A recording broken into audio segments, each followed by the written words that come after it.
Okay. This is 11 o'clock GPI time. This is Costa Rica time.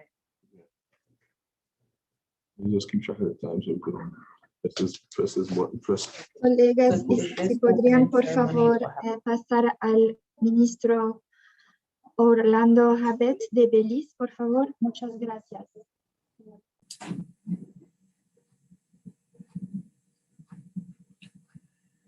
Hello. Good morning. Hello, Mrs. this is Tille. Cyrilla Steele from Grenada. Welcome, Mrs. Tille. It's good to see you. Yes, please note that I'm not authorized to be on the panel.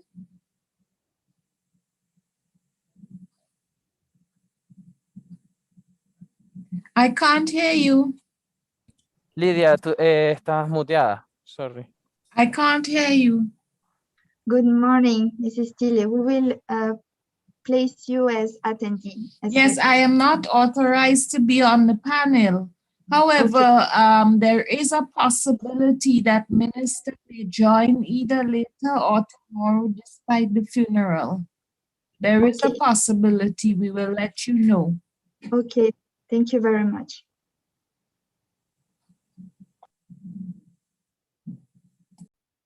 Hi, Lydia, good morning. Thanks very much. I see my minister now in already, so I very much appreciate it. Thank you. Excellent. Thank you very much, Mr. Alegria. And it's good to see the Honorable Minister Habet as well with us. Thank you very much, Honorable Minister.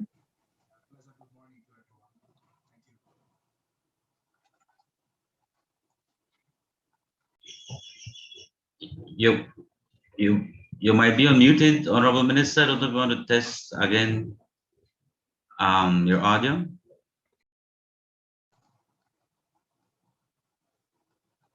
Good morning, everyone. Perfect. Good morning, Honorable Minister. Welcome.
Hello, this is Rodrigo Carazo of Costa Rica again. You will excuse me that I will be throughout the session with my face mask on, but I am at the UN headquarters, and this is they are very harsh on fulfilling this obligation. I'll be taken away by the police if I stay without mask. Thank you. Bienvenido, embajador. Welcome, ambassador. It's good to see you.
Just a reminder that interpretation is available for this meeting. You can see the options at the bottom of your screen. You can select English or Spanish. Solo un recordatorio, habrá interpretación en español e inglés. Por favor, pueden seleccionar el idioma abajo en su pantalla. Hi, Lydia. Muchas gracias. Hi, we can hear you. Can you hear us? Yes, Honorable Andrew Fay, I think. Can we test again? Yes, please. Can you hear us? Yes, we can hear you and we can see you. Very clear. Okay, good. And then I know you could see me. I was making sure you could hear. We are having a problem hearing Lydia. Her voice is in and then it cuts out as if there's a short. I think it's problem for the connection of Lydia, but you can hear me well to me. I'm the technician, so if Yes, you can. We can hear you perfectly. We just wanted to make sure that we will be able to hear all other colleagues when they come Yes, on. what that depends of Right the now, we're having a connection problem of hearing Lydia. everyone. So if you hear me well, it's good. Don't worry. But just some housekeeping. Thank you everyone for coming on today to this very important meeting. My name is Andrew Foy, Premier of the BVI. We'll be chairing. But we have a special request from Ms. Alicia Bacina, Executive Secretary of ECLAC, that is running off a few minutes late. She's going to just give 10 minutes because she'd like to be present for the start. So please, I crave your indulgence so that we can make sure when we start that she's with us.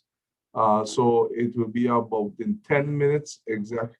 We'll be starting. So please bear that in mind. So I hope everyone would be able to oblige and allow this. Thank you.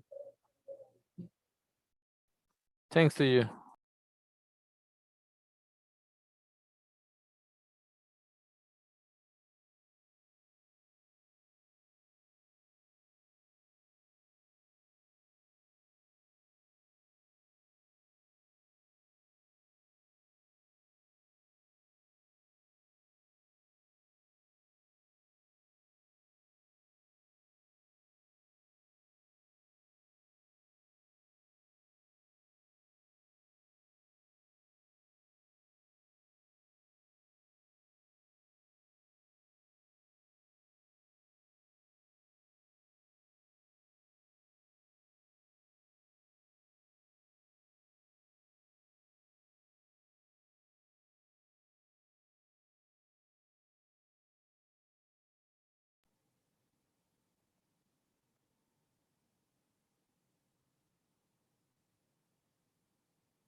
Colegas, si podrían por favor pasar al vicecanciller Cristian Guillermo Fernández, por favor, muchas gracias.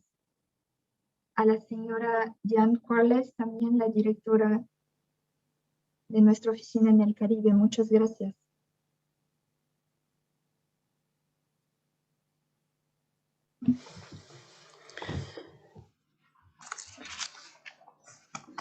Good morning.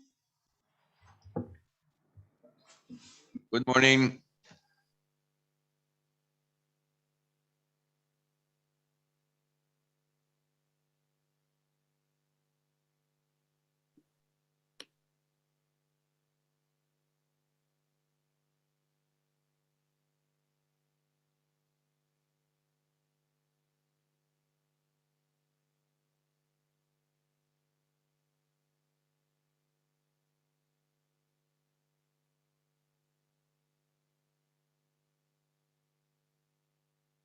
Okay. Good day, welcome to Alicia. We were waiting on you, so we didn't want to start without you. So now that Ms. Alicia Bacina is there, Executive Secretary of ECLAC, we can now begin. So we will try to keep everything on schedule. My name is Andrew Foy, Premier of the British Virgin Islands. and I would say His Excellency Christian Guilherme Fernandez, Deputy Minister for Multilateral Affairs in the Ministry of Foreign Affairs and Worship of Costa Rica in his capacity as Chair of ECLAC, Alicia Barcina, Executive Secretary of ECLAC, Heads of Government, Honorable Ministers, Excellencies, distinguished delegates, ladies and gentlemen, good day, good morning, and God's blessings to all. And I declare open the high-level meeting on the challenges faced by the associate members of ECLAC in the implementation of the 2030 Agenda for Sustainable Development. It is an honor and privilege to chair this meeting in my capacity as Vice Chair of the Caribbean Development and Cooperation Committee, CDCC, in which the British Virgin Islands sits as a member of the Bureau. I'm very pleased that the associate members of ECLAC represented today are Anguilla, Aruba, Bermuda, British Virgin Islands, Cayman Islands, Curacao, Guadeloupe, Martinique, Montserrat, Puerto Rico, Turks and Caicos Islands, and the United States Virgin Islands. We will follow the order of the program as presented and proceed with opening statements. So I will begin. Excellencies, ladies and gentlemen, this is indeed a special occasion. This meeting is a decisive milestone marking ECLAC's renewed engagement with its associate members and the tremendous efforts of Costa Rica as the current chair of ECLAC to deepen the inclusion and participation of the associate members in the sustainable development of Latin America and the Caribbean. The 14 associate members are an integral part of ECLAC that share historical and cultural ties with the region. They also share many social and economic linkages with their regional neighbors and face the same risk from climate change, such as powerful hurricanes, excessive rainfall, flooding, sea level rise, and the loss of marine biodiversity. The associate members' involvement in ECLAC is meant to help strengthen the resilience of their societies through support measures and participation in the regional processes designed to help achieve greater economic and social development. They also have an important role to play in supporting the development of Latin America and the Caribbean by sharing with regional partners their knowledge, expertise, and successes in key sectors such as tourism, financial services, health, and disaster management. For these reasons, I am very pleased that we are focused today on the associate members' challenges in the implementation of the 2030 Agenda for Sustainable Development. In 2015, it was universally agreed that the 17 Sustainable Development Goals will serve as the minimum standard to which every society should aspire for the benefit of their people and the sustainability of the planet. The associate members of ECLAC as a special group of primarily small island development states in the Caribbean are making genuine efforts to achieve sustainable development. However, they share common challenges that require attention and support in order to achieve the Sustainable Development Goals. Critical factors in the sustainable development process, such as administrative capacity, policy expertise, technology transfer, and financial resources are all areas in which associate members would benefit from more support. These challenges are now compounded by the pressure on governments to respond to the COVID-19 pandemic and the climate emergency. We cannot deny that COVID-19 has been a setback to the 2030 agenda. However, I firmly believe that this is a time to strengthen our resolve and to work even harder to defeat the pandemic and promote sustainable development and green growth. I'm very pleased that the UN system has included associate members in the response to the COVID-19 crisis, especially the multi-country response plans that have been rolled out across the region. At the international level, our dear friend Alicia Barcina and her ECLAC team have made every effort to include associate members in the international fora and the global economic and social response to the pandemic. Simultaneously, Costa Rica, as the chair of ECLAC, has gone to great lengths to ensure the full inclusion and participation of associate members at the 4th meeting of the Forum of the Countries of Latin America and the Caribbean on Sustainable Development that formally begins tomorrow. Of course, both the chair and the executive secretary give their full support to our current meeting, which is taking place on the eve of the forum. I am personally grateful and say thank you. I know that you are doing everything in your power to deliver on the UN's pledge to leave no one behind.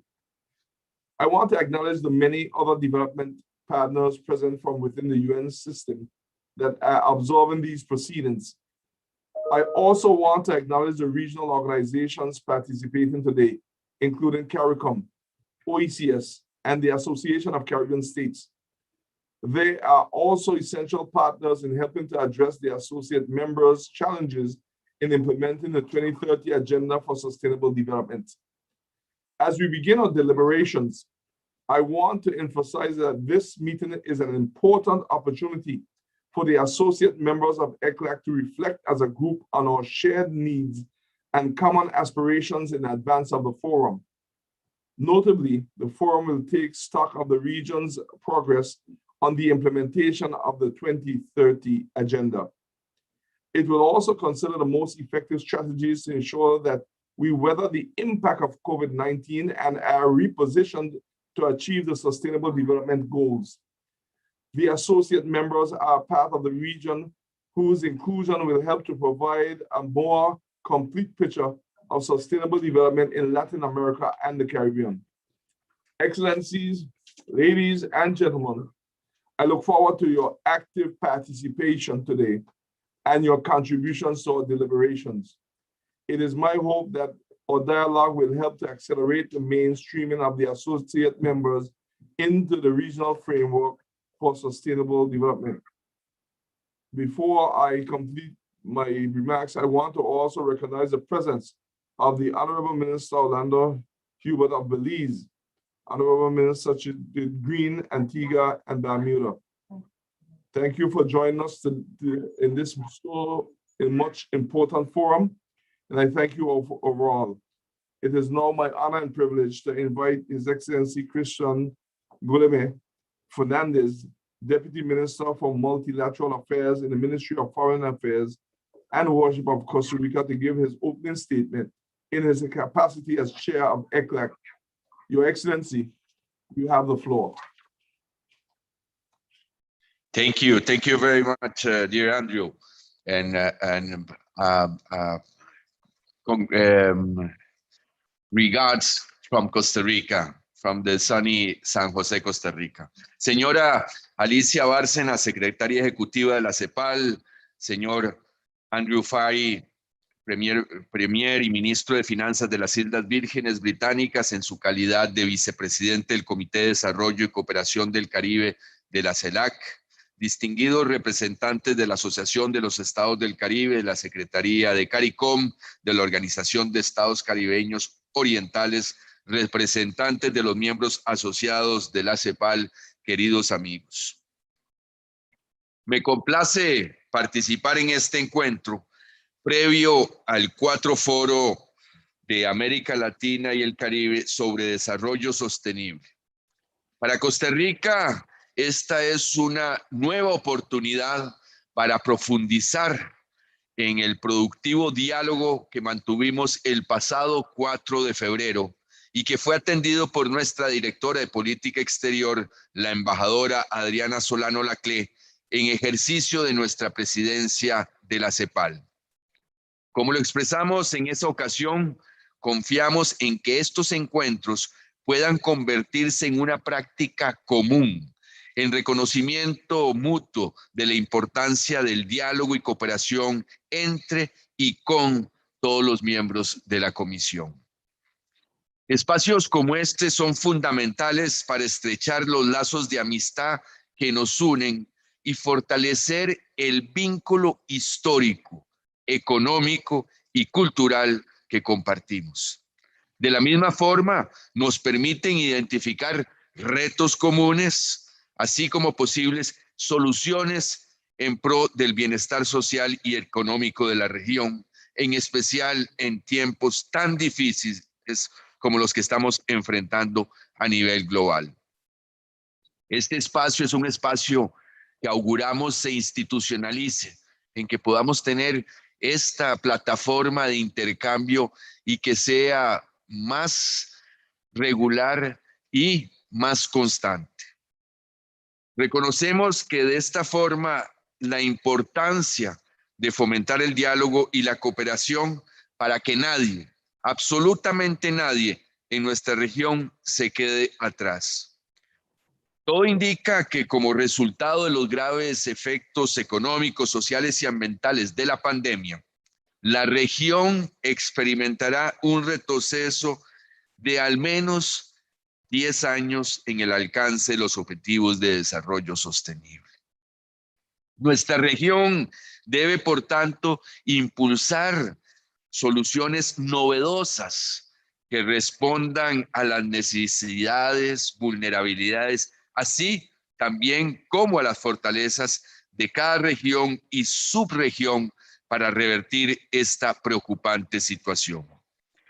Es importante lograr el acceso y movilización de recursos adicionales, adecuados y bien dirigidos, tanto financieros como no financieros, así como la transferencia y difusión de tecnología of technology and the dissemination of such, y ser capaces de and to be nuestro espectro productivo hacia economías verdes y sostenibles con el fin de crear capacidades para el desarrollo.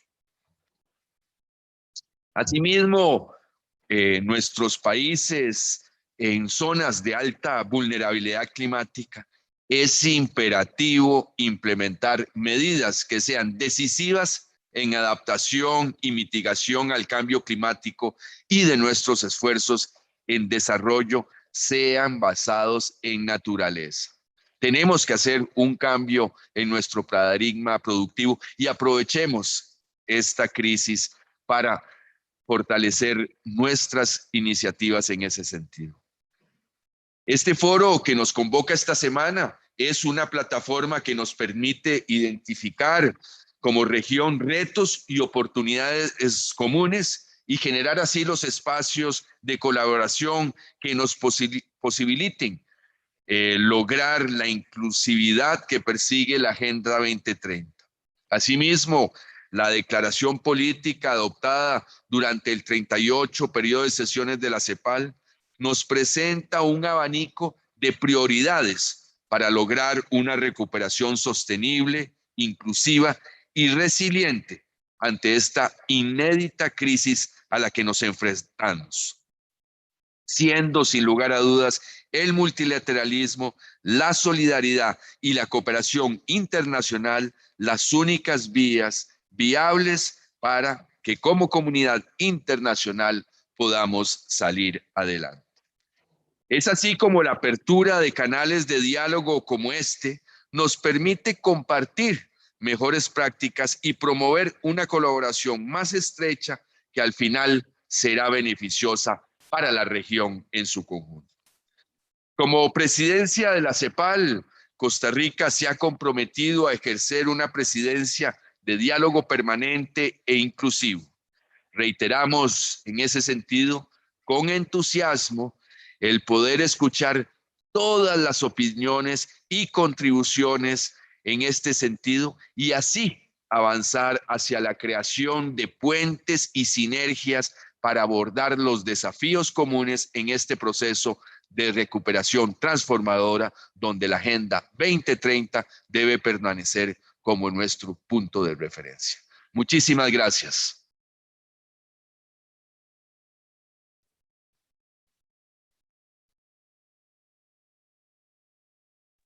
I thank you. I thank you, Mr. Fernandez, for very positive words.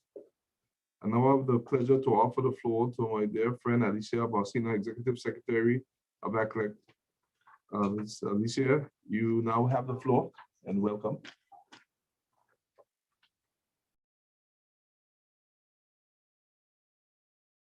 Okay, thank you very much, and very good morning. Apologies for being a little bit late. I was in another parallel event in this very active and hectic week, but I didn't want to miss my dear and honorable Premier Andrew Foy and Minister of Finance of the British Virgin Ms. Alicia, Islands and Vice Chair. un momento. Mi español no es bien. We're not hearing you, so get the translator. We're not hearing the translator. So could you start over again? Let's make sure the song for Sure. translator is coming out. Perfect. Yes, of Okay. course. Let me see if you can hear me now. Can you hear me now? Sí, tu inglés es muy bien. Muy bien. But are Sí. you listening to me in English or in Spanish? Well, right now I'm listening to you in English. Very good, excellent. So let me say again how happy I am to be in this very important meeting, and to and I didn't want to miss it. So my apologies for being delayed a couple of minutes, because I had to be in another event in this very important week that we have on the occasion of the fourth forum for sustainable development of Latin America and the Caribbean. And I wanted, dear Honorable Premier Andrew Foy and Minister of Finance of the British Islands and Vice Chair of the Caribbean Development and Cooperation Committee, our CDCC, to thank you, because you have been advocating for this meeting to happen, and it's now a reality. So I really wanted to thank you for your efforts and for really pushing all of us to be here today, which is great. Secondly, I want to greet Christian Guillermet Fernandez, our Deputy Minister for Multilateral in the Ministry of Foreign Affairs and Worship of Costa Rica, and Chair of ECLAC. Thank you, Christian, for being with us this morning. And of course, to greet my very good friend, Rodrigo Carazo, our PR of Costa Rica in New York, whom I also see in the screen. I really want to greet and to give a very warm welcome to Rodolfo Sabonge, Secretary General of the Association of Caribbean States. Thank you for being with us. Douglas Slatter, Assistant Secretary General for Human and Social Development of the CARICOM, the Caribbean Community Secretariat. Thank you for being with us today. And to Stephen Febrier, Ambassador Permanent Delegation of the Organization of Eastern Caribbean States to the United Nations in Geneva. What a pleasure to have you all with us. I also want to recognize and thank the presence of my very dear Diane Quarles, our Director in the Caribbean, Raul Garcia Buchaca, my Deputy Executive Secretary, Luis Yañez, and all his team. And of course, I want to welcome the presence of the resident coordinators, Didier Trebuch, Marina Walter, and Gary Gonlib. Thank you so much for being with us. I'm so happy to welcome you to this high-level meeting, and the very first of its kind.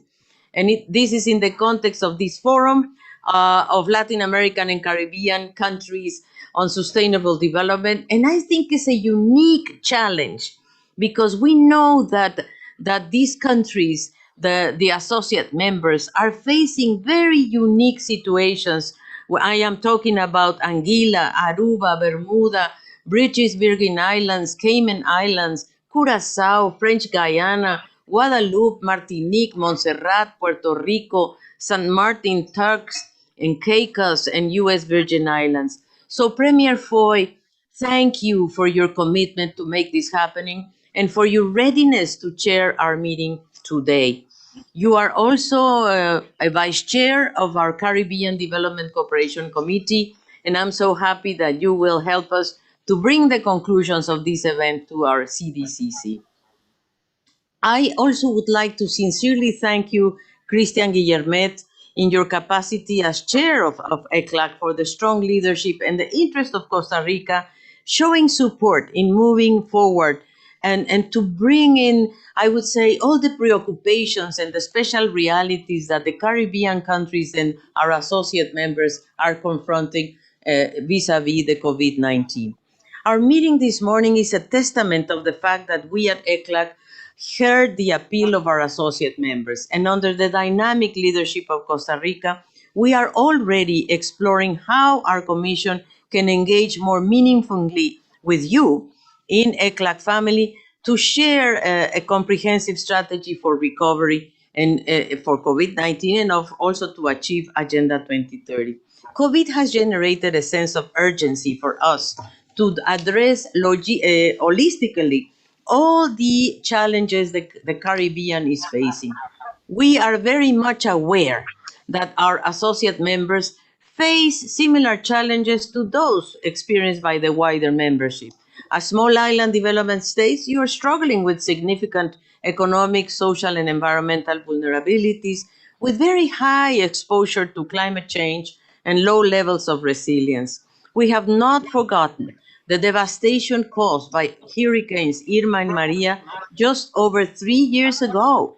Our ECLAC team was there. We witnessed firsthand when we conducted the damage and loss assessments in Anguilla, St. Martin, Turks and Caicos, and your own British Virgin Islands, Premier Foy, after those powerful Category 5 storms that swept through the Caribbean. Not surprisingly, you are also dealing with the profound challenge presented by increasing public debt and debt servicing, with attendant fiscal constraints, which contribute to high interest rates and curtail local investment. Such financial constraints, combined with limited technical and institutional resources in the territories, so small, have impacted your efforts to advance on the sustainable development process and has undermined your ability to deliver a broader range of social services to meet the growing needs of vulnerable populations. This is a reality. We have heard that repeatedly and across the Caribbean. And furthermore, as territories, your opportunities and scope for redress can be narrow and uniquely challenging. Circumstances that much too often put your development aspirations further out of reach. We are aware. We understand. ECLAC indeed, and indeed, I guess, the wider United Nations systems support of your countries is therefore endorsed by the General Assembly's resolutions, which highlight the importance of ensuring your involvement in the regional forums. That's why it's so important that you are with us this week. They also encourage your participation to promote sustainable development. And we at ECLAC are very attentive of all of these resolutions. In fact, as you know, we have put together a strategy that we call the Caribbean First. And that initiative is to pursue, and we have been pursuing it for the past few years, and is dedicated in promoting more focused attention to the small, vulnerable states and territories of the Caribbean. Today, this meeting is part of that effort, and we will continue doing so. The work program of our sub-regional office, headquartered in Puerto Spain, and you will see the inclusion of all of you in the presentation that Diane Quarles will make further down in the program. We are particularly pleased to note the increasing interest and involvement of our associate members in the work of our office in Puerto Spain. So thank you for that. And of course, your involvement in the Caribbean Development Cooperation Committee. This is a very important subsidiary body. It was precisely in the CDCC meeting in 2019 that Guadeloupe requested our assistance to investigate the problem of sargassum, for example, this seaweed polluting the beaches of many tourism-dependent countries. And we responded immediately. We stand ready to offer every assistance that we can to assess the loss and damage created by this type of problems with our DALA methodology. We are committed to responding to the needs of associate members in the events of natural disaster. Support is also given to the National Sustainable Agenda and, of course, in the framework of the SID Samoa Pathway and Agenda 2030 and much more evidence-based that we need to move ahead. Premier Foy, I understand that right now we have a consultant working with your team to prepare a national sustainable plan in British Virgin Islands. So we welcome that, and we want to continue offering that support. We have been trying for the last past year to work on a series of high-level events with the ministers on those critical sectors, including ministers of finance, gender, social development, data, and of course, technological and digital inclusion. The pandemic presents us with an opportunity to redefine norms and realign priorities while driving necessary transformation and dynamic development framework to best suited to supporting your countries in building forward better, which is a phrase that we have taken away from you, the Caribbean countries, building forward better. We don't want to build back, we want to build forward. So thank you for that. And the COVID experience has underscored the fact that we need to extend the hand of support to all peoples, to all countries, regardless of the legal or political status, or even regardless of the income per capita status. Today's meeting marks the beginning of a closer and meaningful engagement with the territories of the Caribbean. And I think it's absolutely the right time for us to be reaching out in solidarity. ECLAC is not alone in extending its offer of solidarity and support. You can also count upon the wider UN system and the family of Caribbean intergovernmental organizations that serve the region. This is why we are so pleased, and I mentioned this at the beginning, to have with us the resident coordinators that cover your territories and who are even now working to implement important reforms in the delivery of development support mandated by the UN Secretary General. This is why the presence of Didier Trebuch, Resident Coordinator for Barbados and Eastern Caribbean, will update us on the support being made available through the innovations in his office. I also welcome Resident Coordinator of Trinidad and Tobago, Marina Walter, and Jamaica, Gary Conneal, who will also offer valuable support to associate members through their offices. And I'm delighted to have with us the Secretary of the Association of Caribbean States, Rodolfo Savonge, and Douglas Latter from CARICOM, and of course, Ambassador Febrier from the Organization of Eastern Caribbean States. Your presence here shows how we are all in solidarity joining to support the territories of our region. Thank you so much for being with us. It will be so important to discuss how we can do more together to promote an inclusive, people-centered approach to sustainable development that leaves no one behind, in particular to those who face the greatest challenge. We know tourism has fallen enormously in your region, and we know this is an activity that has to again stand up, and cooperation among countries is essential.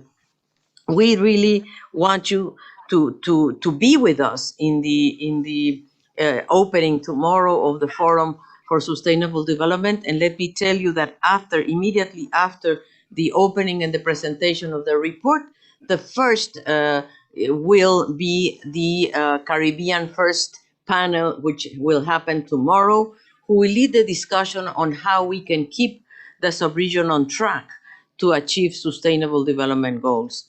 Honorable Premiers, Excellencies, ladies and gentlemen, while we are referring to a post-pandemic world, the fact shows us that the pandemic and its effects will last longer than initially expected. We also need international solidarity to make sure that vaccines are equally distributed, particularly in the Caribbean countries. And we are advocating for that, actively advocating for that.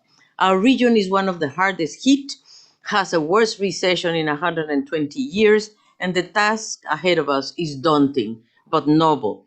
And the return on investing in our people will be much greater than the cost of not doing so.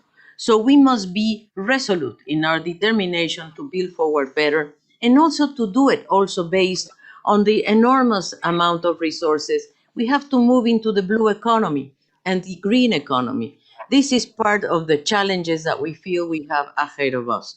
I want to assure you of ECLAC's continued commitment to provide you with necessary support to facilitate informed decision-making let's make this meeting the beginning of a vital new relationship as we work together to better address the needs of our people. Let's do it, yes, together to build forward better. Thank you so much, Prime Minister Foy. I sincerely thank Executive Secretary Ms. Alicia Barcina for her insights and her understanding. And let me express once again our sincere appreciation to her and to the chair of the commission for all the positive work being done and making this historic and meaningful meeting possible. We are indeed humbled and appreciative. We are ready to move forward with you. Now we move towards the statements by associate members. So distinguished representatives, as this is the very first time that we have had an opportunity to meet uniquely as associate members within the framework of the Regional Commission. We consider this an important opportunity for dialogue within our community. We currently face unprecedented challenges brought by COVID-19, which unquestionably will have an impact on our ability to stay the course towards achievement of the Sustainable Development Goals. This is an opportunity for you to share perspectives on the principal challenges that you face at this time. We have divided the speakers list in two, and a speakers list has been prepared in accordance with those of our membership that have signaled an interest in taking the floor. We propose to hear the first 5 speakers before we pause to receive the presentations of representatives of the UN system in the Caribbean. The speakers list will then resume until all associate members wishing to take the floor have had an opportunity to speak. If we can agree to proceed on this basis, then I offer the floor to my good friend, the Honorable Ellis Webster, Premier of Anguilla, and each member speaking would have 5 minutes.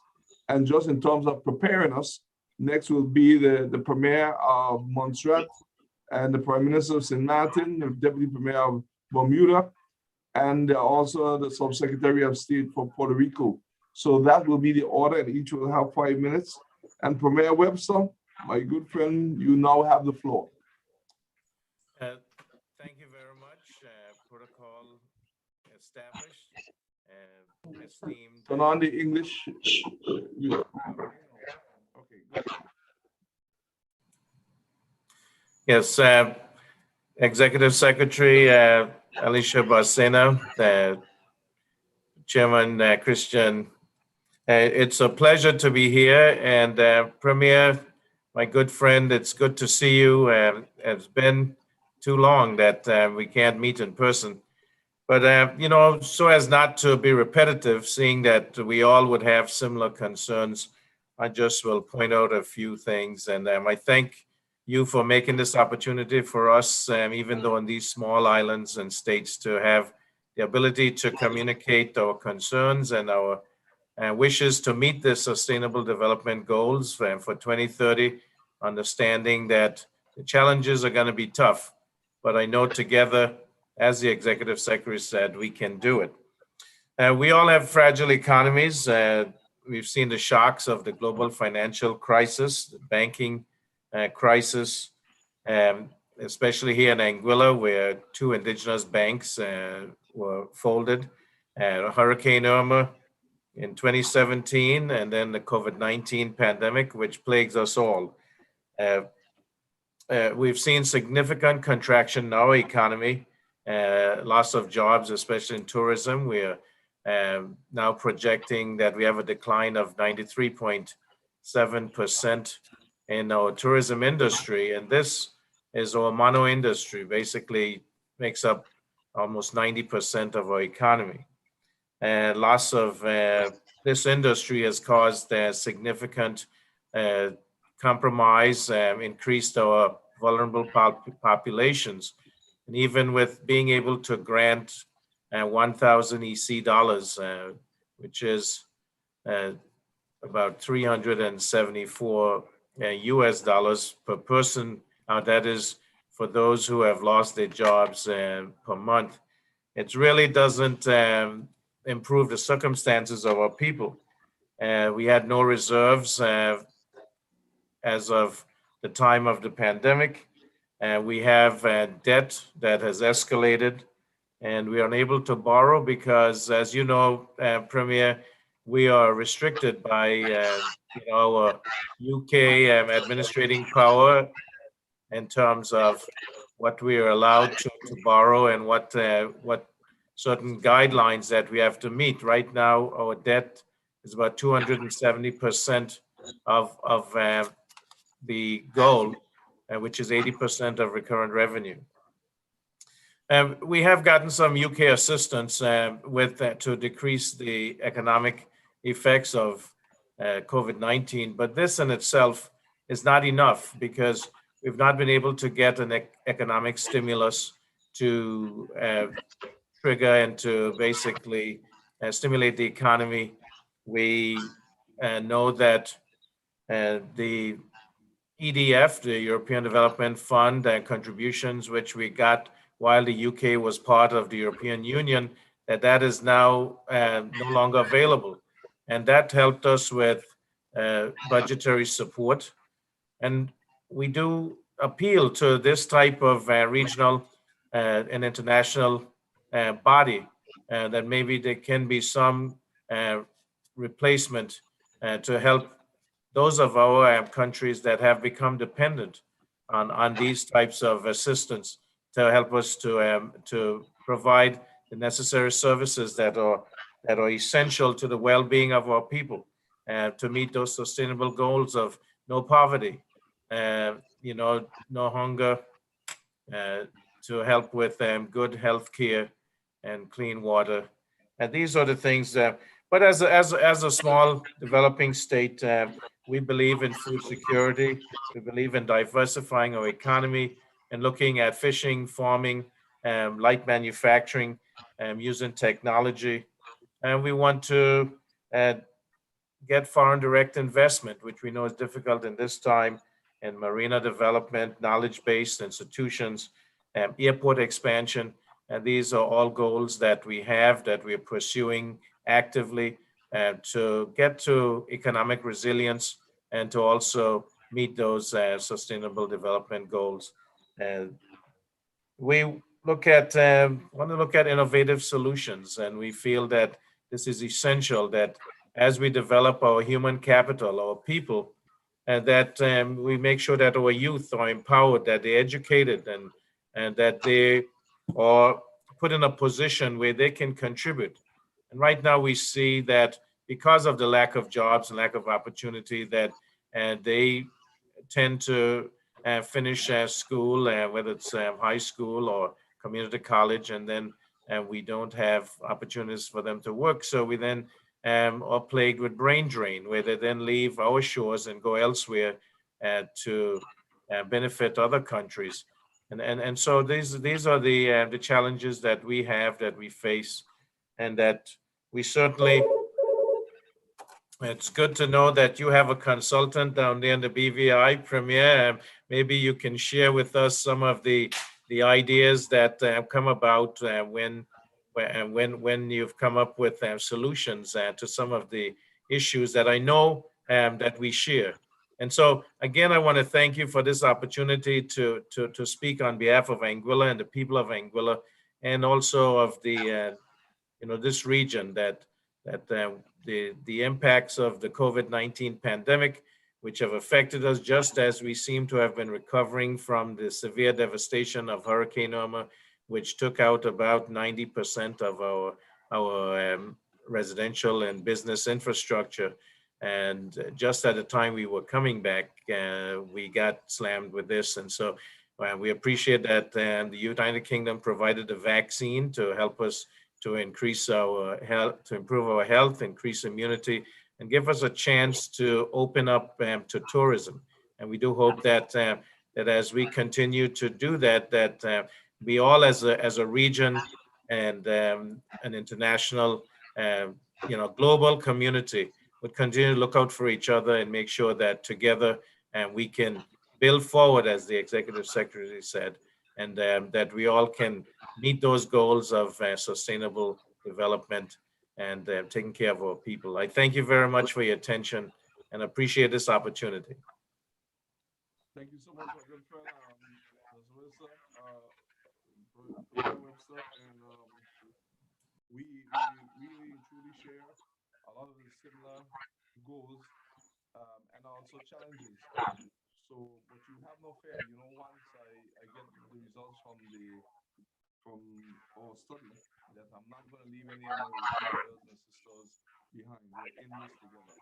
So it's a pleasure hearing from you. I would like to thank you so much for your statement. And now I give the floor over to another one of our good brothers in the Joseph Farrell, Premier of Montreal. Premier Floyd, good morning. We're having great difficulty hearing. You hear me now? Can you hear me now? Are you hearing me now? Hello?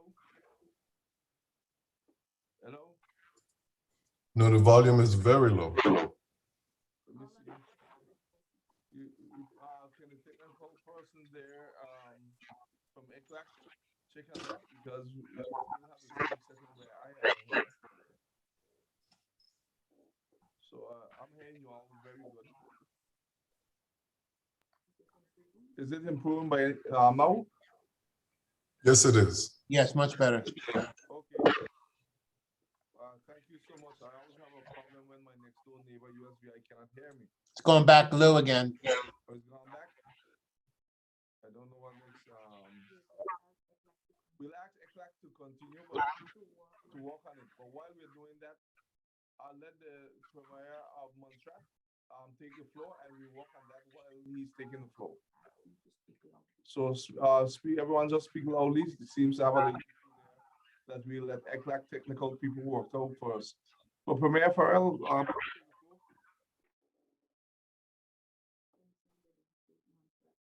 Montreal is not there.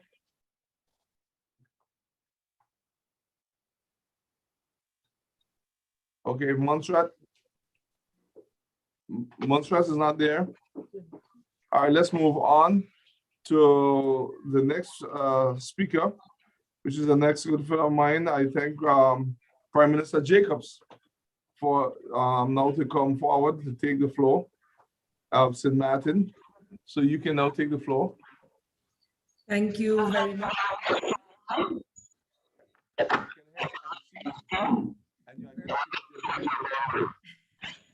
Thank you so much. Good morning to you, Excellency, Premier Andrew Foy, Chairman. Of course, adding my gratitude to all those who established the protocol. I still wanted to at least also the Premier Webster of Anguilla, my sister country, which I have not been able to visit since you've become the Premier, but I hope to be able to do soon. And all other heads of government and ministers, the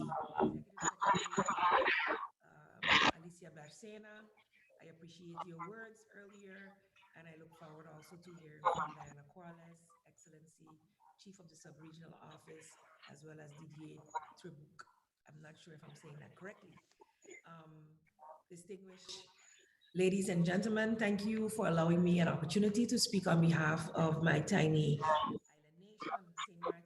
On behalf of the government and people, it is my distinct honor to address you this morning, and as such, on this appropriate and timely subject. Many in the Caribbean, St. Martin, like many other CDCC members, are still recovering from the detrimental effects of the super hurricanes, as was mentioned by our Executive Secretary, that hit some 3.5 years ago.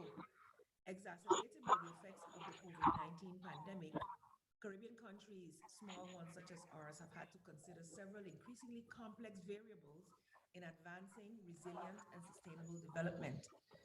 Consider that the countries of this region are single pillar, for the most part, single pillar economies. Secondly, consider that limited economies of scale make the countries highly dependent on import, the cost of which are dependent on weather, global lobby groups, and the fluctuating cost of transport and oil, which we see on a rise again. Thirdly, consider the cost of services versus the limited population to counter these costs. I heard my colleague mention the brain drain, and capacity is one of the big problems that we also face here in St. Martin. When all of this is considered, there is limited opportunity to invest in replacing damaged infrastructure and addressing immediate urgent needs in times of natural disasters. With the onset of COVID-19, St. Martin found its singular tourism industry deeply affected by the worldwide economic fallout. Limited income from foreign exchange with an ever constant need to purchase imports meant that our economic viability would continue to be at stake for the people of St. Martin.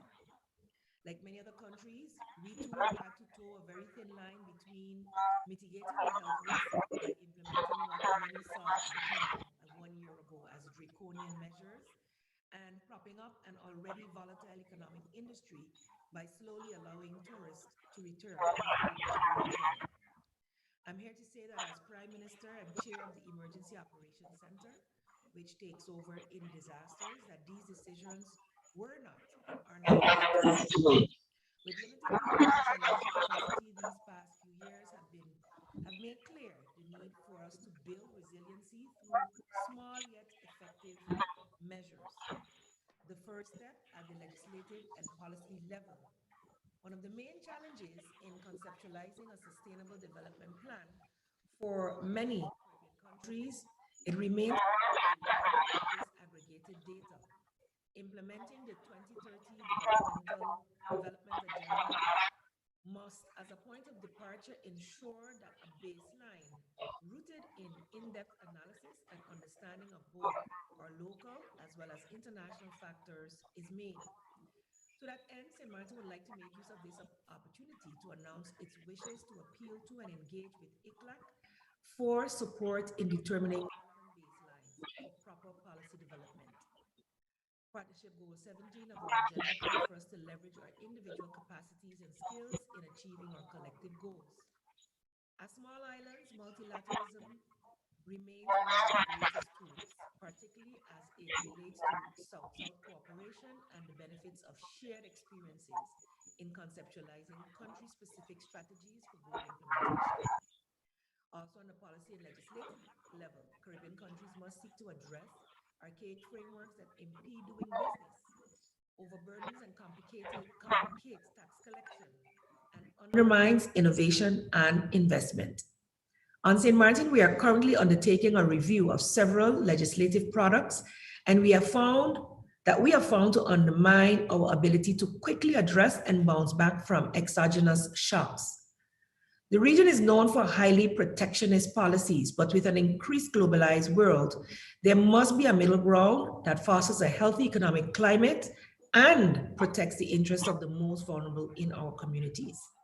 These small steps are the fundamentals for the bigger picture that we as small countries can undertake now. But we need the assistance of our global family as well. And that's why we appeal to those that can. I heard my colleague mention from Anguilla the assistance that they have received from the UK. And I must say, on some levels, we have received much needed assistance, especially with the COVID pandemic, healthcare-wise, from the Netherlands, which we sit in that kingdom of the Netherlands as partners. But we are also being put to the test in terms of certain changes that need to be made and how they need to be made to be able to receive additional funding for our day-to-day sustenance, including taking cuts on the level of personnel costs, which is also hampering those who are still receiving a salary to maintain families who may have lost their jobs in the meantime. So it is a very tough time for us. And these small steps that we need, I am looking forward to being able to take together with our other small island development states within the region. Now more than ever, we need to shift our understanding of the development from GDP to one inclusive of vulnerability, that this is key to sustainable development of small islands such as St. Martin, BVI Islands, Anguilla, and others. Montserrat, I've heard, should have also been in this. Overnight industries based on disposable incomes are unable to withstand the effects and the shocks brought on by the hurricanes and the global economic phenomena that has wreaked havoc on our economy. Access to the concessionary financing and the opportunity for debt restructuring or forgiveness remain critical in the long-term development of small island countries. This additional capital can then be invested in resiliency-focused initiatives such as crisis and hurricane funds, renewable energy technologies, and in bolstering of innovation and human capacity through grants and training opportunities. The old saying, never waste a good crisis, resonates now more than ever before. The negative climatic and economic effects of the past few years have forced many governments off autopilot towards governance for a more sustainable future. As small countries, we need to reflect on what we can do. But as a global collective, we need to recalibrate and work towards developmental policies that consider the innate vulnerability, the limited scope and the capacity, the limited capacity as well, of small islands in bringing about a sustainable future for all persons. In closing, I would like to recall the theme of this meeting, the challenges faced by associate members of ECLAC in the implementation of the 2030 Agenda for Sustainable Development. Beyond identifying regional and country-specific challenges, my hope is that we can enter the decade leading up to 2030, more substance can be given to the solutions, particularly through partnerships. Only together can we address our collective challenges and leave no country behind. Once again, I thank you, Your Excellency, Premier Foy, for hosting us this morning, and for our friends and partners at ECLAC, and particularly our sub-regional office, for your continued efforts to keep in focus the needs for associate members such as St. Martin in this organization. I'd also, as a female leader here in the Caribbean, like to take this opportunity to wish each and every female in this forum, you are a leader in your own right, a happy International Women's Month. We don't celebrate just a day here in St. Martin, we celebrate the entire month. And where there is women, there is magic. Thank you. Well, as usual, you know, my dear good friend, the UVI, I won't argue with you with that. Where there's women, there's everyone, because without women, there'll be no one. So I join you in wishing happy International Women's Month. To all women, we thank all the women. I am one of those who advocate to have more women in power. There is a balance. As I grew up in a house of women, so all the best to you in there in St. Martin. I thank you, Prime Minister Jacob, for your statement. And now I want to turn over the floor. Before I turn over the floor, let me just do a little housekeeping. Persons who are having difficulty hearing, we check with the technical personnel at ECLAC, and we want you to know to have your cursor to hover over the interpretation icon that is to the bottom on the to the rightmost of your screen. You see the icon says interpretation.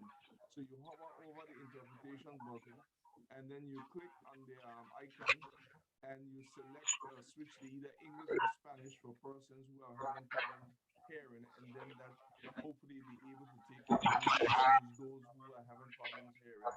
So I hope that I've been abundantly clear with it. I can't explain it as good as a woman, but I did my best. All right, I will now give the floor over to Honorable Walter Robin, Deputy Premier and Minister of Home Affairs of Bermuda. Minister, you have the floor. Thank you, Premier Foy, and thank you for the opportunity to make representations here at this important high-level meeting. I bring greetings on behalf of the Premier, David Burks. We are in the midst of our budget, so he and other ministers are quite busy. And so I'm having the honor and opportunity to make representation on behalf of Bermuda at this very important meeting. And also, protocol having been established, greetings to all the other esteemed government representatives and international organization representatives here. Very pleased to have an opportunity to be in this particular forum as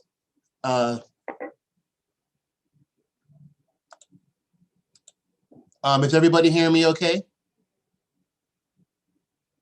Yes, we're hearing you. I'm hearing you very good. Just Okay, because anyone I did. We're hearing you.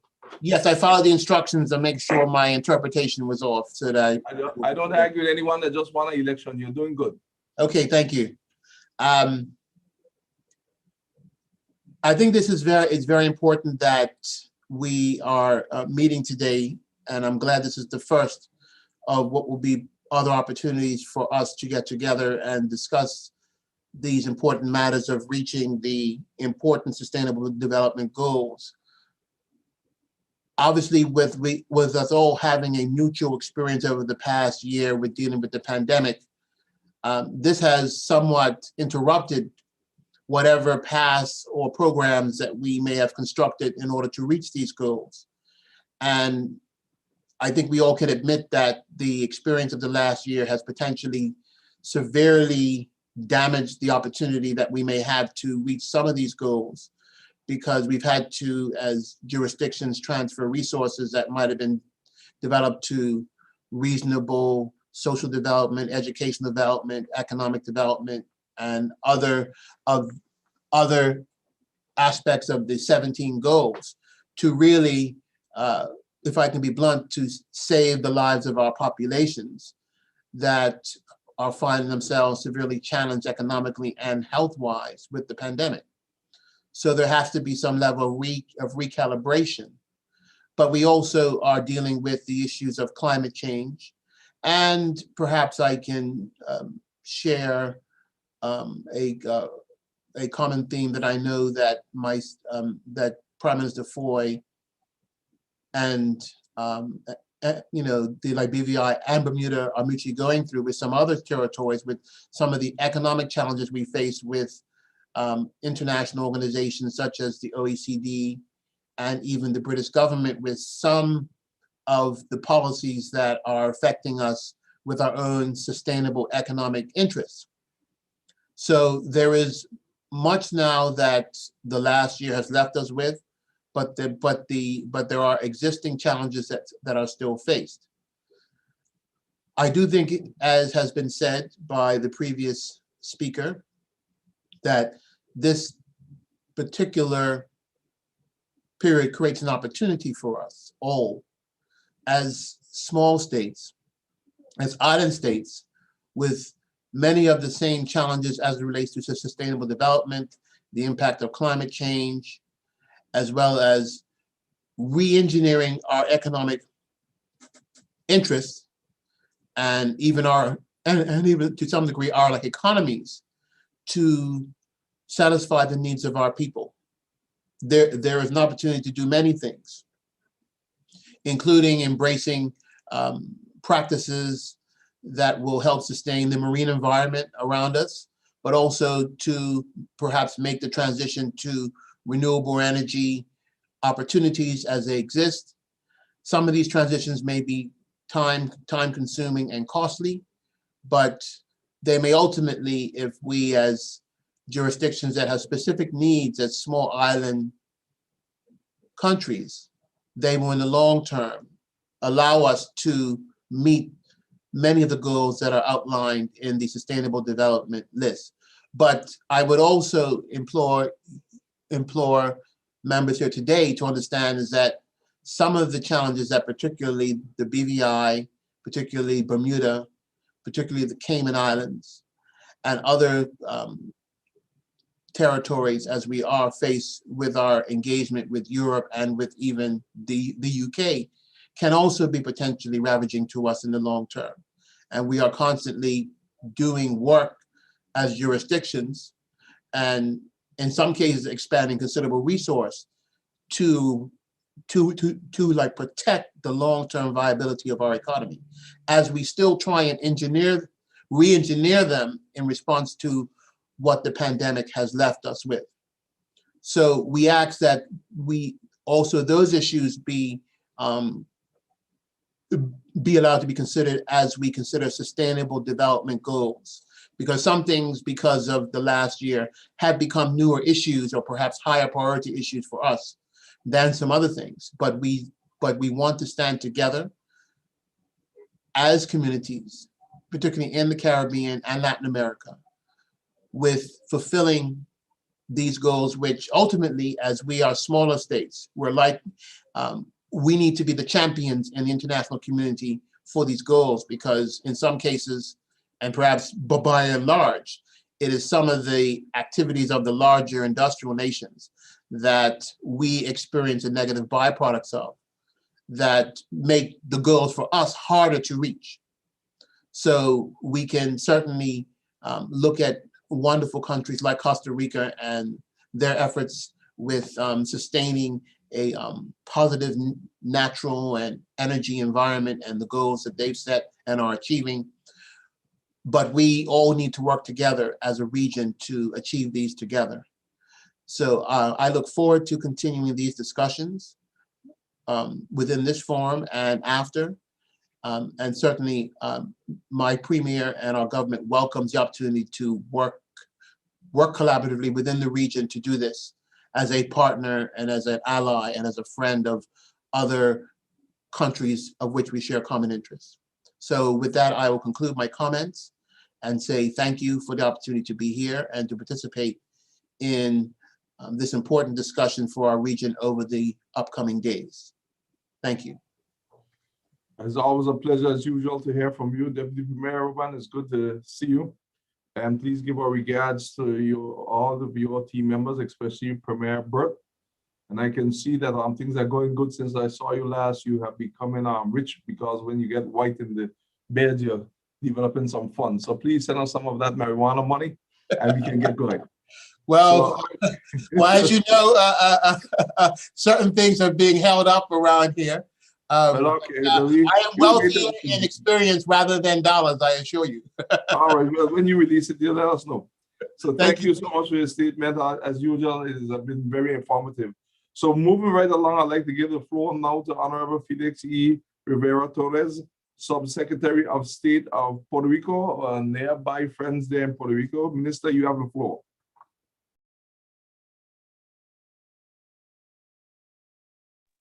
Call one more time. Is Puerto Rico there?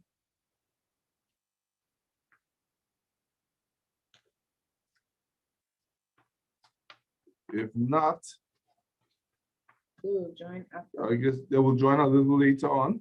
Don't read nothing about that, Sina. Just put the distinguished representative. Next page. Let's see now. All right, distinguished representatives. In accordance with our program, since we don't have Puerto Rico, we will pause our speakers list to hear the presentation of two of the directors of UN offices serving the Caribbean. Diane Qualis, the director of the ECLAC sub-regional headquarters in the Caribbean, and Didier Trebek, resident coordinator for Barbados and the OECS. I take this opportunity to recognize also Marina Walter, the resident coordinator for Trinidad and Tobago, Suriname, Aruba, Curacao, and St. Martin, and Gary Cornell, resident coordinator for Jamaica, Bahamas, Bermuda, and the Cayman Islands, and Turks and Caicos Islands. Together, these representatives offer support through the United Nations system for all the associate members in the Caribbean. I thank them for their presence here today. I trust that your presence here signals your readiness to renew and enhance your engagement with the associate members in the region in support of our effort to keep Agenda 2030 in sight. Without further ado, I give the floor to the Director of ECLAC Caribbean Office to outline the work they continue to do on our behalf and to provide us with a sense of where we are on the development process. Mrs. Qualis, you now have the floor.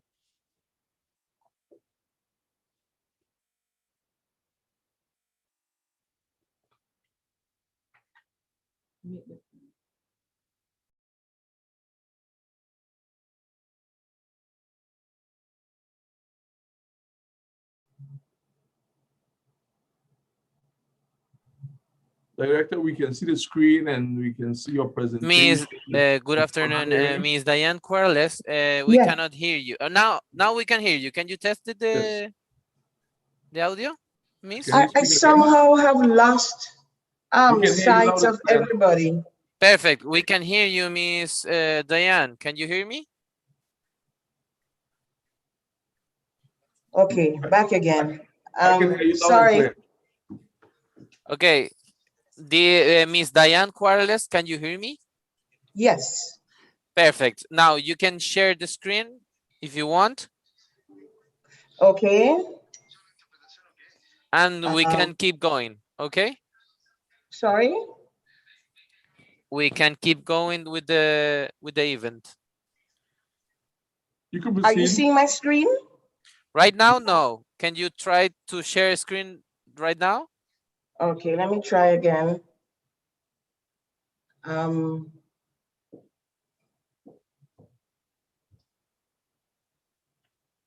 We're not seeing the screen now.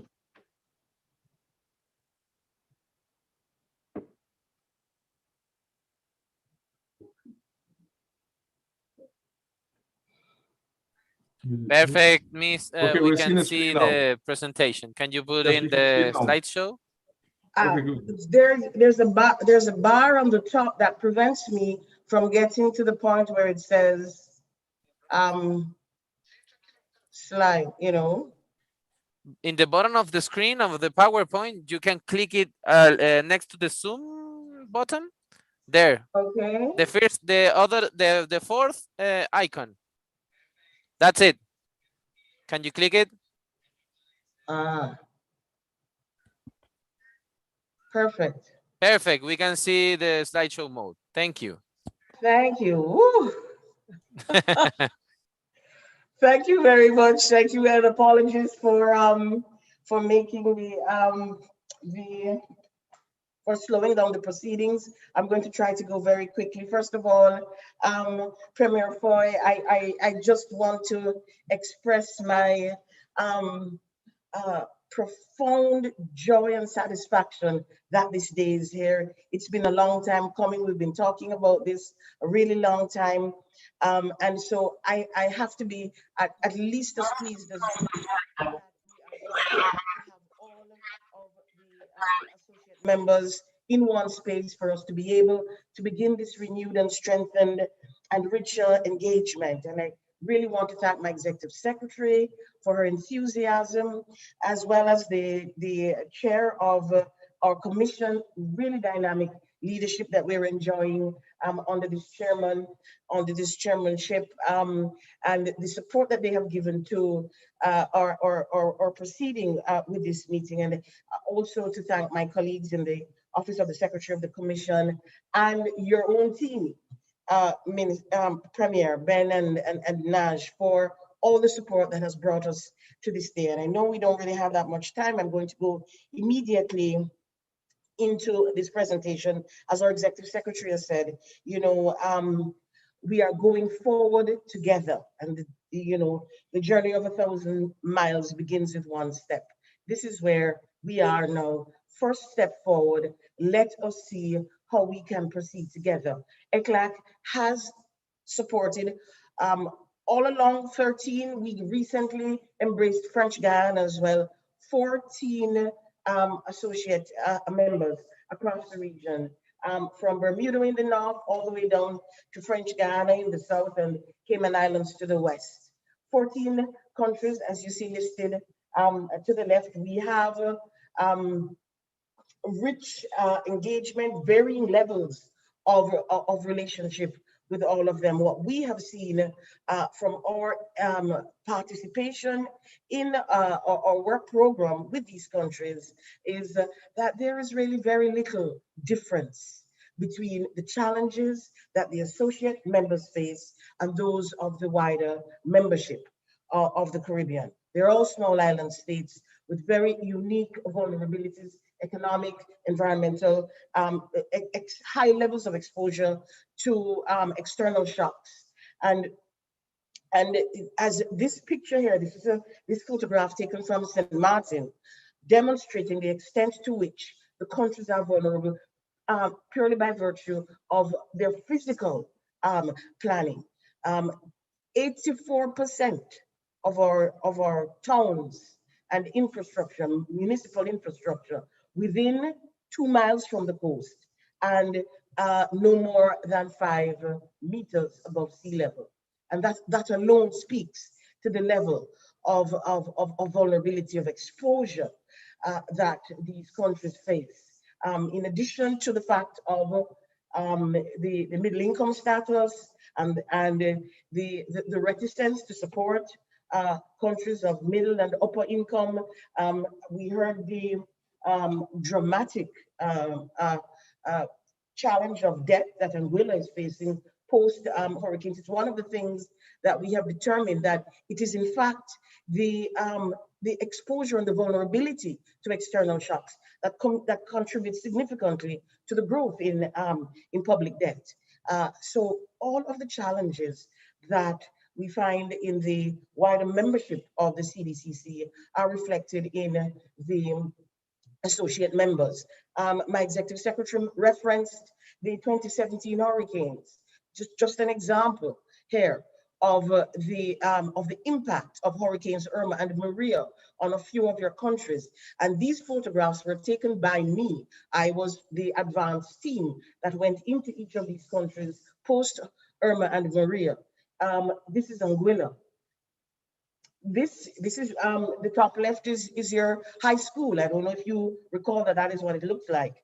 The bottom left was a brand new coastal road just financed by CDB. I think it was 6 months before Irma and Maria passed through. Reduced to bric-a-brac. And of course, the houses on the hillside really exposed to the winds. This is St. Martin. Across the region, and I mean, I'm focusing really here on the associate members, but this was also the impact that it had in Dominica, Antigua, on Barbuda. The extent of the impact of Category 5 hurricanes that really undermine the capacity for sustainable development. I like to use the reference to the rock of Sisyphus. You're constantly pushing this rock up the hill and it's constantly rolling back down on you. As soon as you begin to recover, comes something else to push it down again. Here you have the latest challenge that our region has faced. In 2020, we saw growth plummeting to an average of, I think it was -17, as you can see from this graph. There was a little dip around 2017. You can see where it impacted Anguilla and St. Martin. They recovered. That's from the post-hurricane support. And here we are again in deeper distress. Average GDP growth across associate members. If you look at the bar that's not solid, -17.7. I trust my economists. They are the best in the business. They are predicting that there will be some positive growth in 2021. We wait to see whether that happens or so. Puerto Rico, although is projecting negative growth again for 2021. But we need to appreciate the Turks and Caicos experienced -28%, -28% growth in 2020. Curacao, not much better. Aruba, not much better. These are profound challenges that these countries face, that all of you face. And there was some support offered to Curacao from the Netherlands that resulted in some support to the private sector, which is the reason why unemployment in fact fell for 2020 for Curacao. But this is an example, and one of the challenges, of course, that we have is securing data for all your countries. It is something that we're committed to addressing going forward. But of course, as you can see, unemployment rose quite significantly in 2020 as a result of the required lockdown. This is the impact that COVID has been having. Your debt situations, of course, vary quite significantly from country to country. In the case of Puerto Rico, the debt to GDP ratio is over 90. And of course, anything over 70% is deemed to be unsustainable.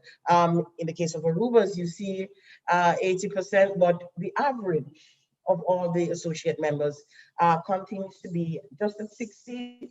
But it's nevertheless something to watch. We will need to be able to assess. And this average was for 2011 to 2018. So we are going to need to do another assessment now to take account of the impact of COVID going forward. But it is clear that that continues to be a significant challenge that your countries are facing. And of course, we heard again, I was really struck by the information provided by the Premier of Anguilla, which is one of your classic tourism-dependent countries. We had somewhere between 34 and 84% decline. Notice that these graphs go, upside down. We're in the negative. There's nothing over zero. Negative 84% in the case of Bermuda. The U.S. Virgin Islands did the best at about 38%. In the case of the cruise travel, in the case of Bermuda, it was practically completely shut down, 99%. The tourism industry is clear that as a result of the shutdown, the need for that social distancing and the closure of borders, tourism, travel, both by sea and air, significantly impacted, and of course has left a region that depends largely on tourism for its growth and for its economic dynamism, has left the countries reeling. Here we have the contribution of the economy that exceeds 50% of GDP. And I think, well, here we have, and we'll estimate it at 50, although I believe the Premier gave us a higher figure in his presentation. But with a country that has over 80% of its employment dependent on tourism, you begin to appreciate, and it's not just tourism, it's tourism and the related service industries. When you think about the impact that that has on these countries. So this is the reason why you had the degree of social dislocation that has resulted, the high exposure of those working in informal economy, particularly women, increases in poverty related to the loss of jobs, loss of employment, the absence of social safety nets to compensate, has visited real misery on our populations. These are some of the ideas that we have been, exploring in-house that we think are important, and based on our observation, what has been happening across the region. And I believe that in a discussion with Ben, I heard he gave us a description of the way in which the BVI has been managing the health and safety issues in order to be able to keep the tourism industry alive to some degree.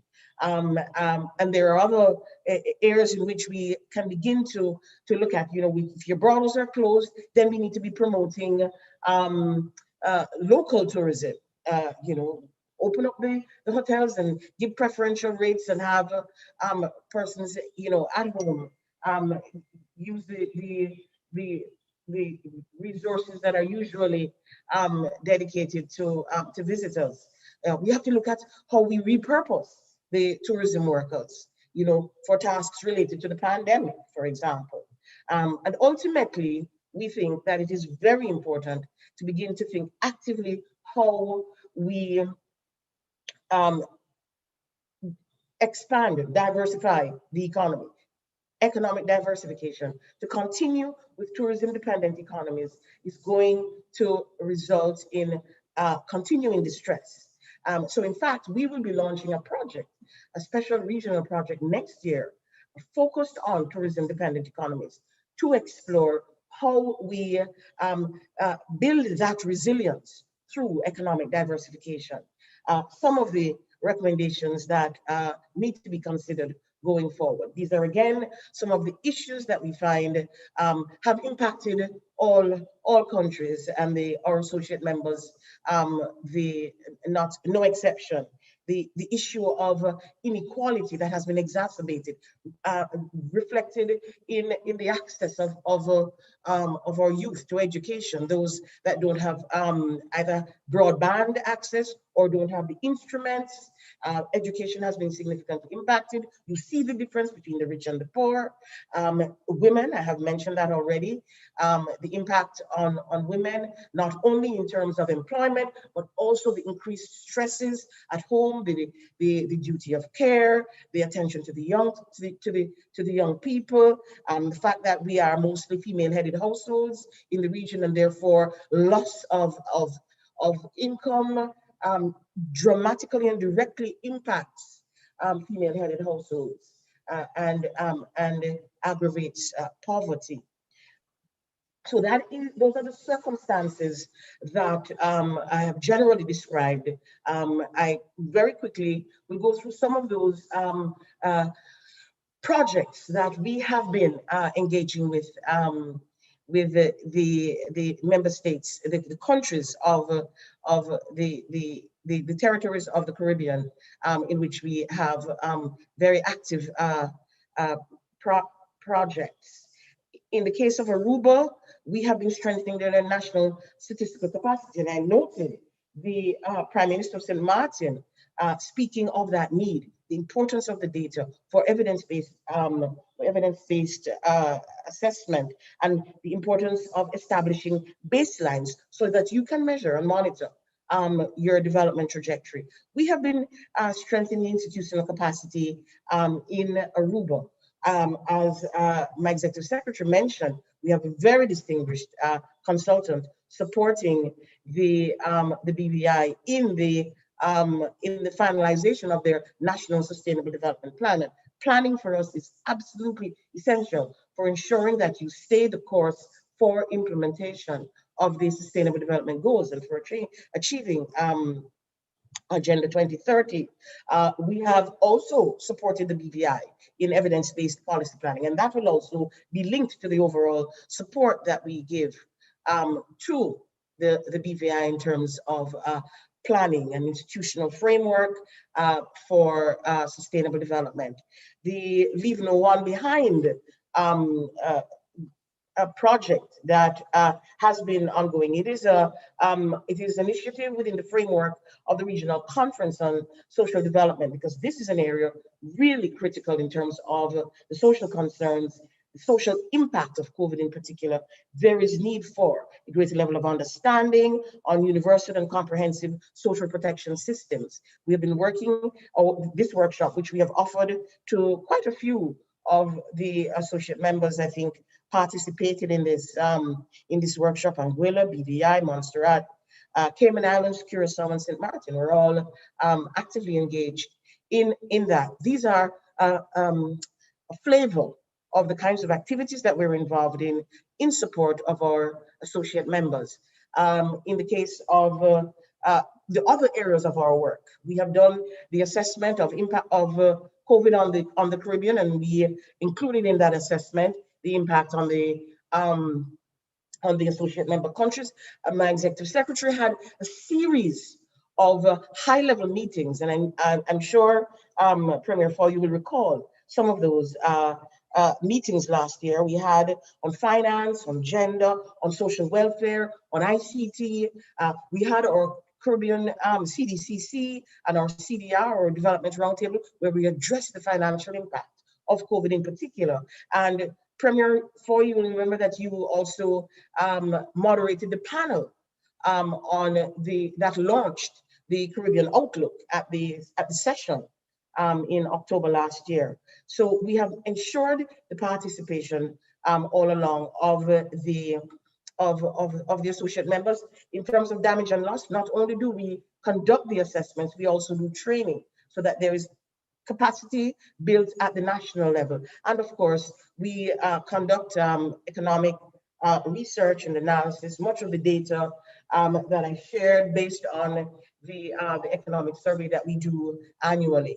I know I'm taking too much time, so I'm going to just go very quickly through some of the areas where we are providing support in order to strengthen the ability of the associate members to build forward better through food security, promoting economic diversification, the broadband access, strengthening risk assessment, social protection, and health infrastructure. Also very, very keen on how we respond to the financial concerns of the region as a whole. And I'm sure some of you are aware of the debt for adaptation swap initiative that we have been pursuing for the past few years. We have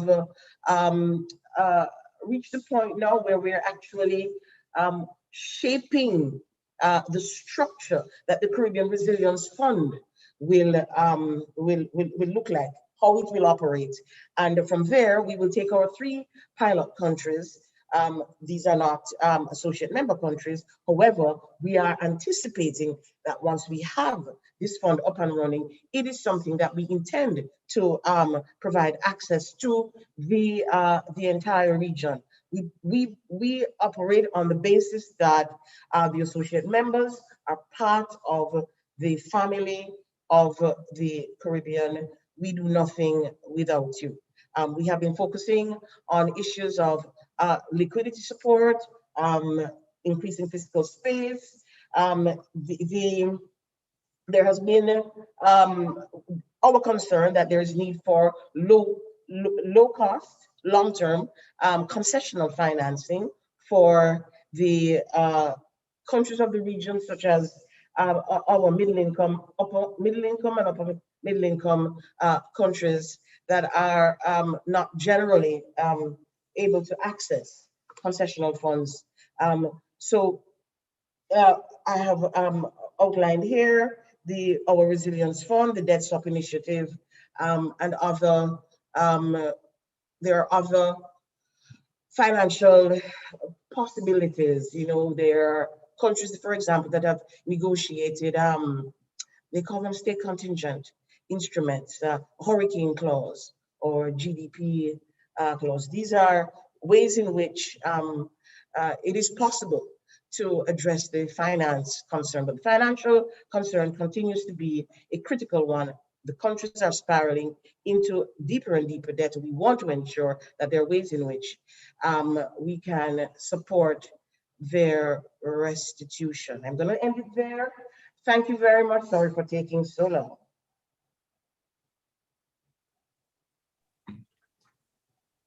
Well, being that it's International Women's Month, we don't want to rush any lady while they're presenting. So we just want to thank you, Sister Corliss. You continue and the organization to do some tremendous work, especially with the associate members. So we want to sincerely thank you for your presentation and all the work being done in the territory, the associate members and overall, and we're definitely moving forward together. So we thank you. We have plenty more to do. So I now invite Mr. Didier Trebek, Resident Coordinator Barbados and the Oecs, to make his presentation. Good morning or good afternoon. Can you hear me? Yes, we can. Good afternoon, Honorable Premier Andrew Fahy from the BVI. Very happy to see you. Deputy Minister Cristian Guillermo Fernandez from Costa Rica. Excellencies, representative of associate member states, dear Alice, Diane and ECLAC colleagues, of course, my resident coordinator colleagues from Trinidad and Jamaica. Good morning. Again, I'm really, truly pleased to join you today to discuss the changes to associate members of ECLAC in the implementation of the 2030 agenda. And I really want to thank you, Alicia and ECLAC, for opening this very important space and for this invitation. Because I believe this session is very timely as we are living in a very uncertain period with pandemics, natural disasters, and other crises that continue to put at risk decades of hard-earned development gains. And these challenges are universal, and they demand action to ensure that the promise on the Sustainable Development Goals can be realized everywhere, no matter the size of a country, its level of GDP, or its legal status. And we have seen the deleterious impact of COVID-19 around the world, and we know, as has been just presented by Diane in the case of the Caribbean, that the socio-economic impact has been severe in a region that was already hit by the global economic crisis in 2008 and was recovering still from major hurricanes. So we can anticipate that job losses, business closures, especially amongst SMEs, or in some cases challenges to food security, or increase in gender-based violence as a result of lockdown or shutdowns and disruption in schooling may continue to negatively impact the region's socioeconomic performance. So at the outset, I find it important to stress that as United Nations, we are committed to the principle of universality as enshrined in the 2030 agenda. And this means that the organization stands ready to deploy its assets to find durable solutions to achieve the Sustainable Development Goals. And in that sense, as UN, we are committed to support each and every small island developing states. Like any states, we understand that the overseas territories face unique vulnerabilities and constraints, including related to the diversification of the economies, as was illustrated earlier, susceptibility to natural disasters, adverse impact from climate change, and in some cases, limited implementation or data capacities. But on the other hand, we also know that all territories and associate members, as large ocean states with expansive marine ecosystem, have tremendous opportunities to transform and support the whole Latin American Caribbean region in recovering from the economic and social impact of COVID-19. And they can test at scale some new innovative approaches or technology that can deliver on the promises on blue and green economy. So in recognition of these realities, the UN in the Caribbean is working very closely with associate members to respond to those challenges. And this includes, of course, transboundary approaches. So many territories are already signatories of what we call the UN Multi-Country Sustainable Development Framework, the MSDF. The MSDF is the current cooperation framework of the UN development system in the region, and it covers 18 countries and territories. And since its initiation in 2017, the UN reform of the UN development system was also launched in 2019. And our engagement and cooperation is and was to better partner with each country. And that's now even more relevant than ever within the context of what we call the multi-country office review that focuses especially on seeds and has been approved by the General Assembly of the UN in August 2020. And that consists of a more tailored support to be extended to each seeds to enable and assets of the entire UN system, agencies, fund and program. And in particular, I want to say that as we continue to implement the recommendation of the multi-country office review, the UN system is and will develop in each territory covered by the MSDF, what we call a country implementation plan.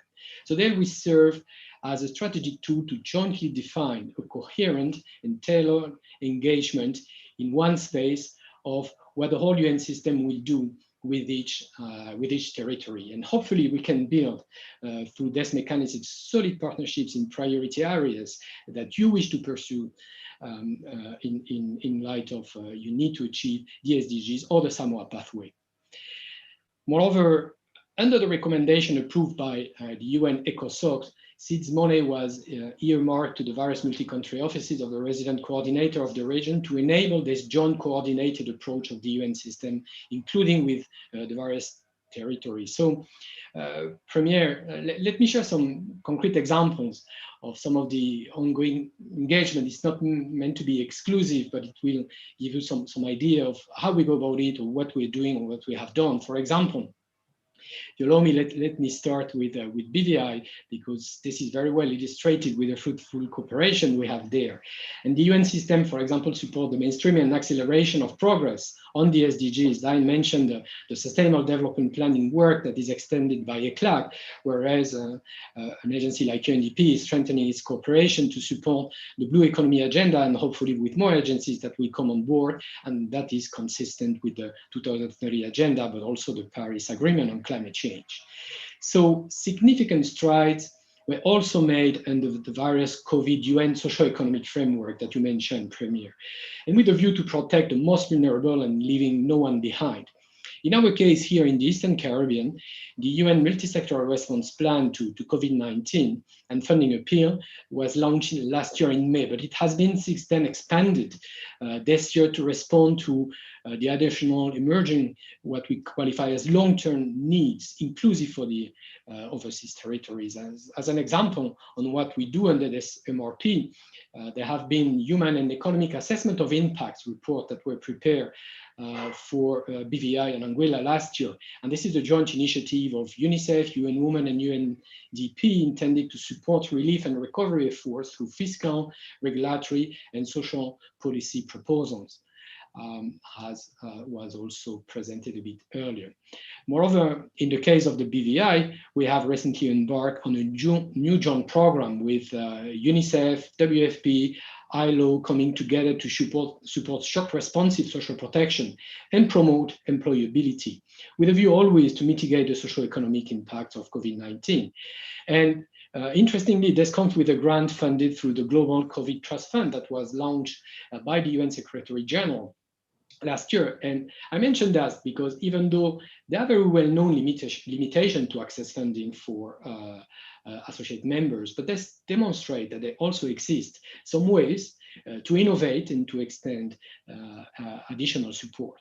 In the same vein, WFP conducted some case studies on shock responsive social protection in St. Martin and Aruba, and is about to do it also in Curacao.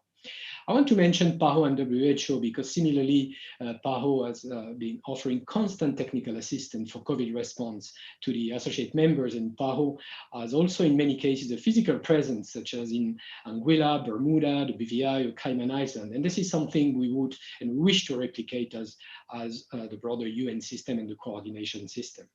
So on the other hand, through our partnership with Anguilla, the government capacity to assess hazard impacts, enhance disaster risk reduction, and build national capacities for mental health and psychosocial support in disaster management have also been strengthened. I wish to mention a flagship program run by UNICEF, which is the Caribbean Safe School program, as it is supporting hurricane resilience in the education sectors and in most, if not almost all OTs covered by the MSDF. This is also very fitting to say that St. Martin will chair this year the Regional Ministerial Forum that is providing the overall leadership to this initiative. Last but not least, I want to stress the readiness of the entire UN system, inclusive of ECLAC, of course, to support all territories to prepare for and respond to natural disasters. I think Diane has presented some slides that speak from themselves. And that was very well illustrated post-2017, for example, in BVI, Anguilla, and St. Martin, following the devastating hurricanes Irma, when the UN team came together to support relief and recovery operation. In many instances, the UN agencies also partnered with international financing institutions such as the CDB and the World Bank. Finally, in closing, I wish to mention that as United Nations, we remain equally committed to further support the territories under our new UN Sustainable Development Cooperation Framework that is to cover the period 2022 and 2026. And it is now in the design phase. And I'm very, very glad to acknowledge that representatives from the associate members are very well engaged in these processes. And I wish to thank you on behalf of the UN system and my UN resident coordinator peers from Trinidad and Jamaica present today, as this is very important to benefit benefit from your participation to ensure that the needs of the overseas territories are well captured in this UN new regional programming cycle. This will really help to embark fully in the in the decade of actions to accelerate progress towards the SDG. So we really look forward to your feedback always and a continuous fruitful cooperation. But what I want to say is that you can really count on us. Thank you very much. So we want to thank Mr. Joubert for his presentation and for the support that his office continues to provide to the associate members under his purview. I can personally attest to that, and we really do thank you. And I understand that the resident coordinators must leave shortly for a meeting being convened by the Deputy Secretary General of the UN, Amina Mohammed. I therefore thank them for their participation and invite Ms. Walter and Mr. Cornell to take 2 minutes to add to that which has been offered by Mr. Joubert before they leave. So very quickly, you have the floor now, Mr. Walter, and then Ms. Walter, sorry, and then Mr. Cornell.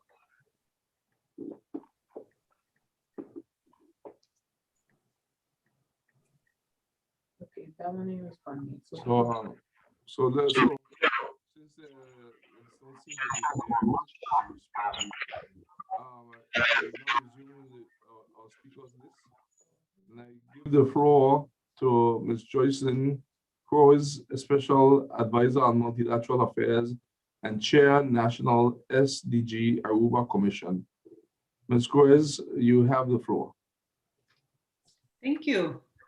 Excellencies, ladies and gentlemen, thank you to ECLAC for convening this very relevant and important session. I cannot underline that, and especially to Premier Foyle for your leadership and drive to create this opportunity for us as associate members of ECLAC. You know, I say in our language, we say we're neither fish nor chicken, you know? It's like we fall somewhere in between as associate members, right? So, and yet, you know, we have citizens and we need to develop our countries ultimately. I'd like to excuse my Prime Minister today. Unfortunately, she had to be in Parliament. Well, fortunately or unfortunately, but for this meeting, unfortunately, so she hadn't been able to be present.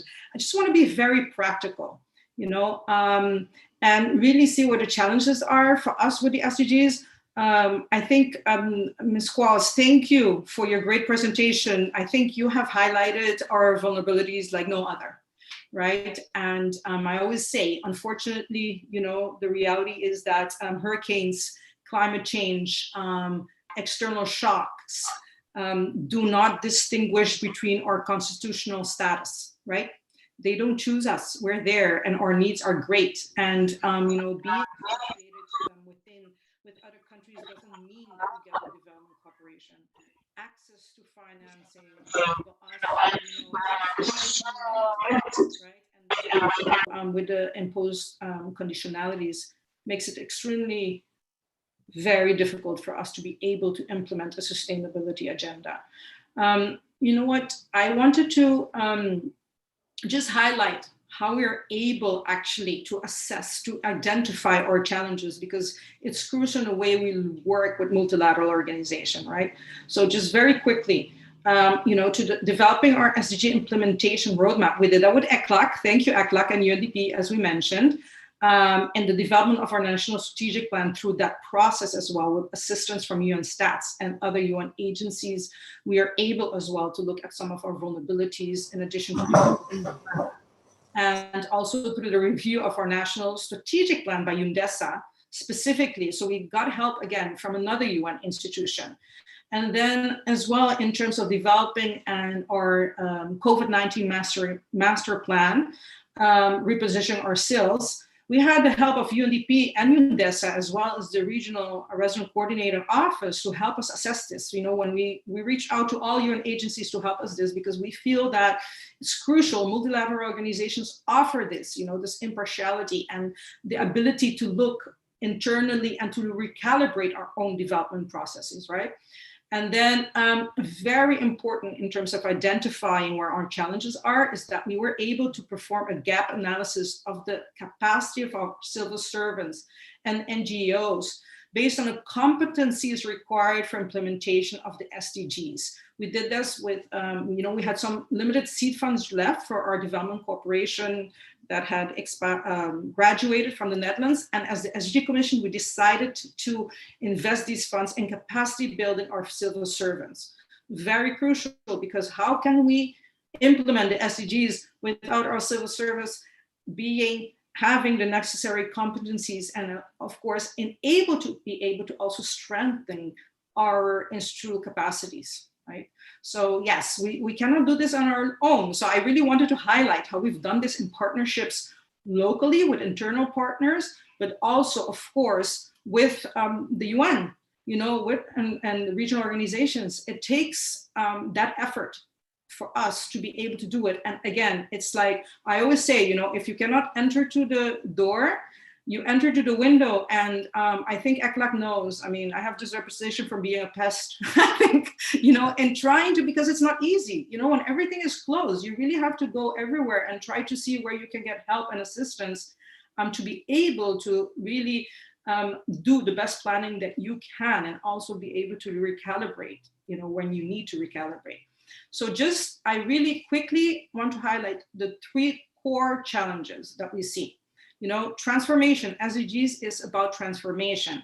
And thus, for us to be able to effectively implement the SDGs, what do we need?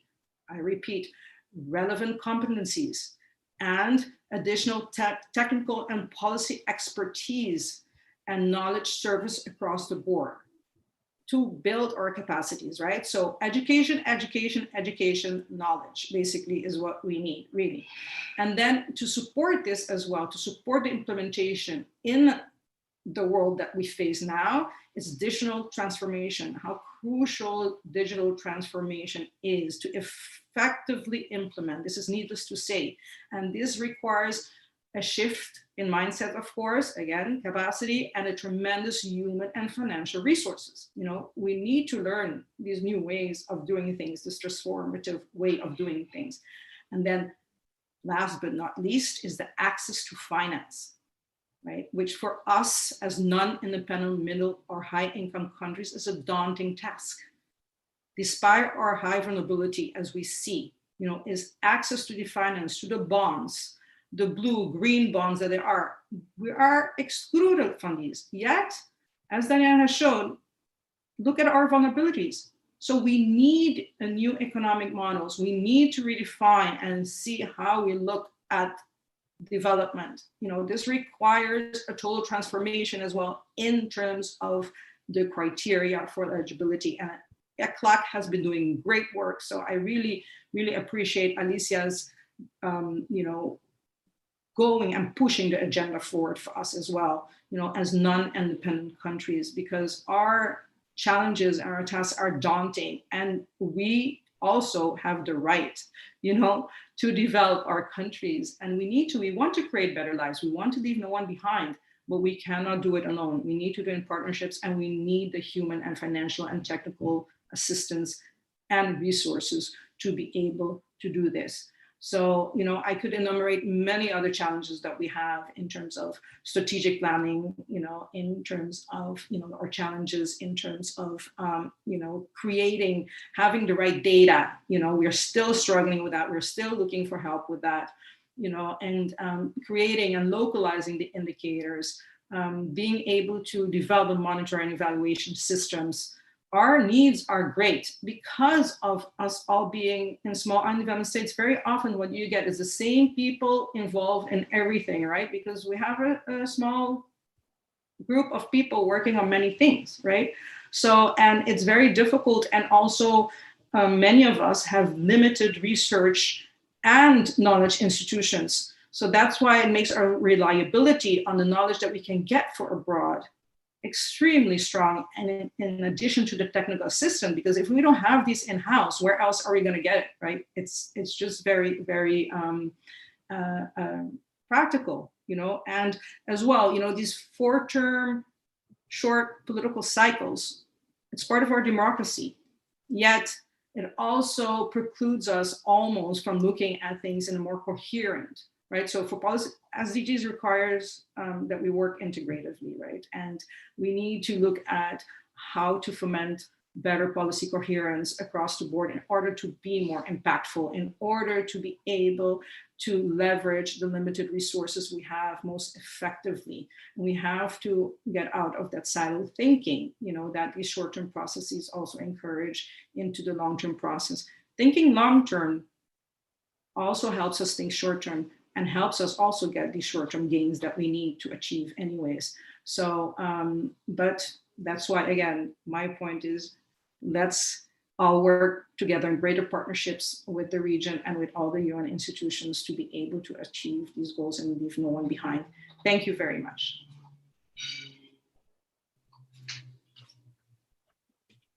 We want to thank you so much. And I don't know if it's by divine intervention, but I noticed that most of our interventions today has been by women. So I'm always glad to know that I attract all these lovely women to be a part of this historic forum.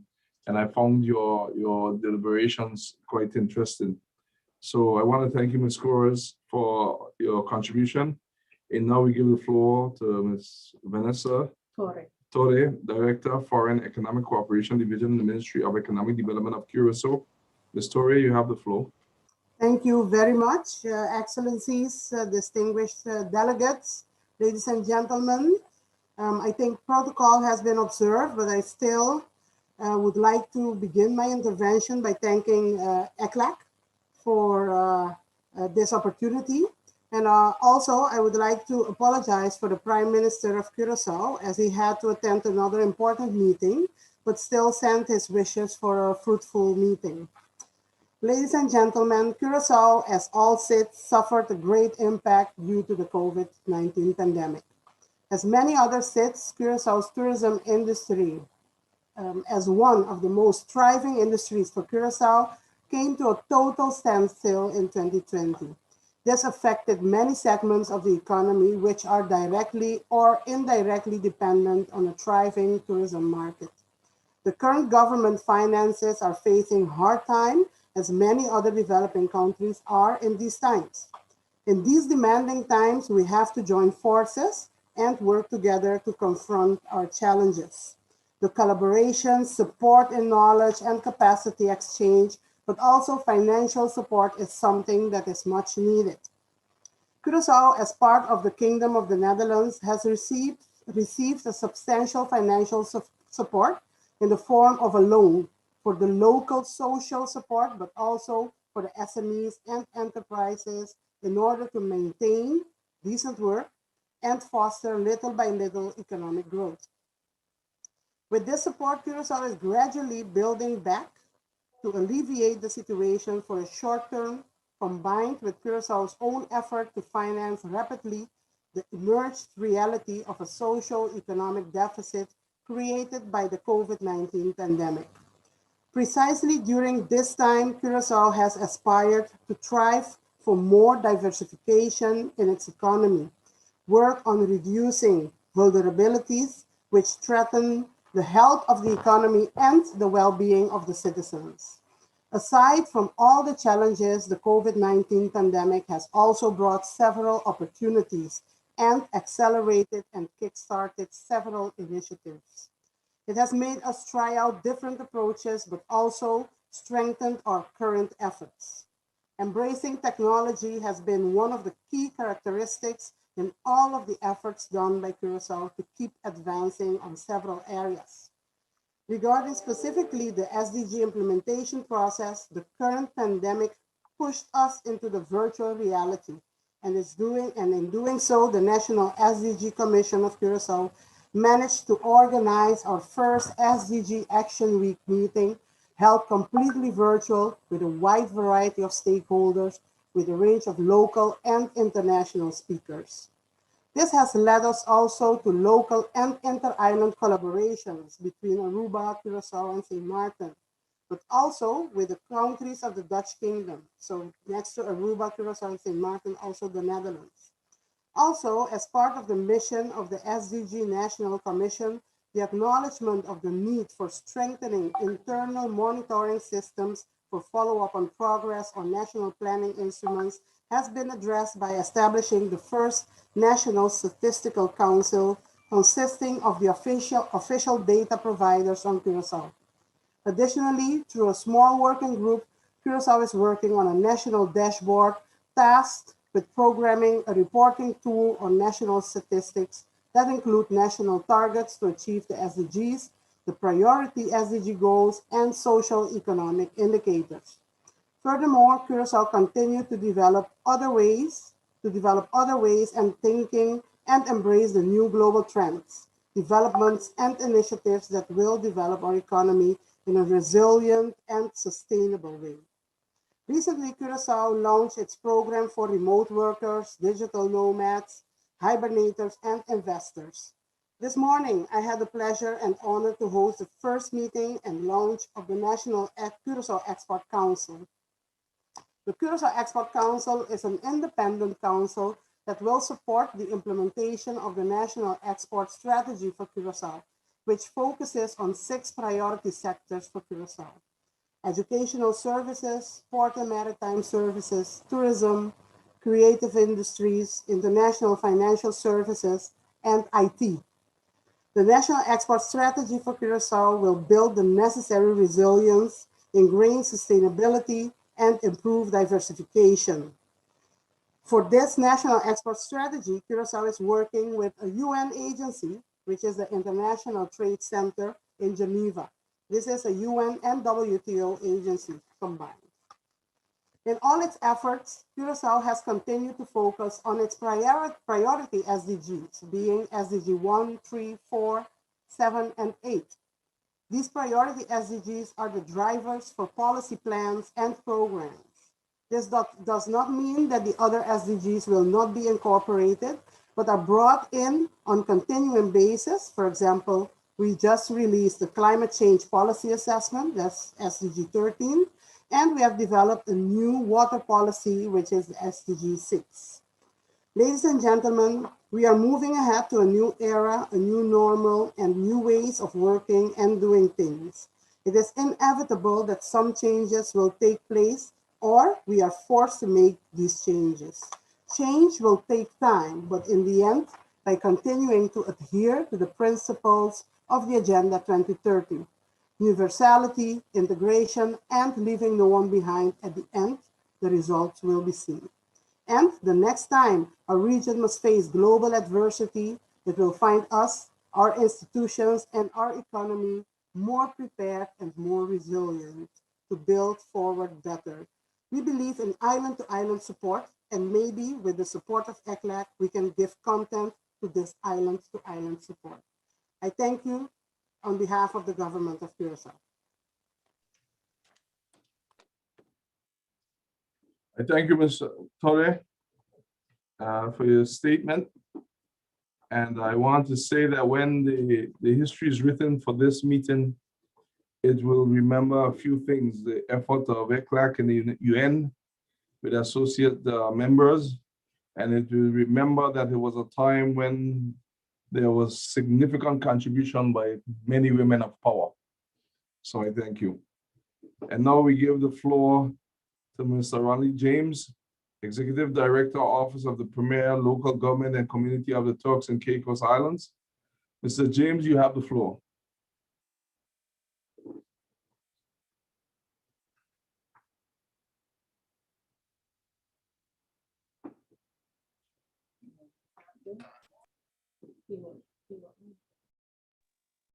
Mr. James, you're still there? I remember seeing you earlier.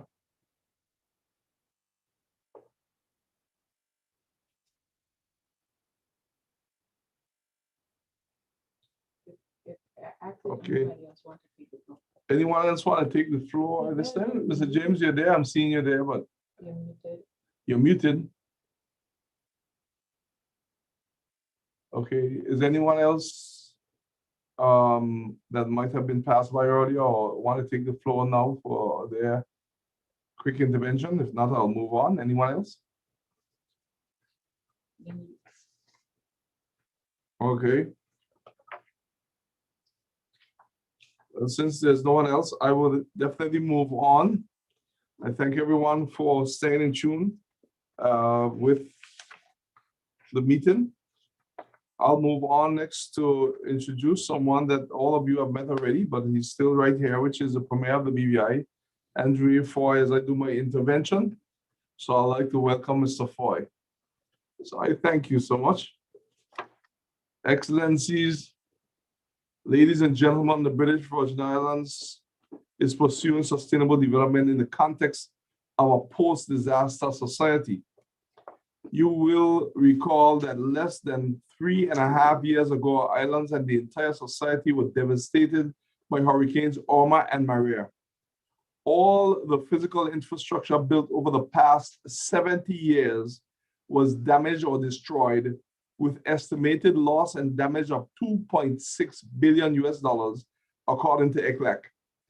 The magnitude of the impact of 2 Category 5 hurricanes thrust us into a national crisis that curtailed the trajectory of our national development. In the period since Irma and Maria, the British Virgin Islands has continued to rebuild.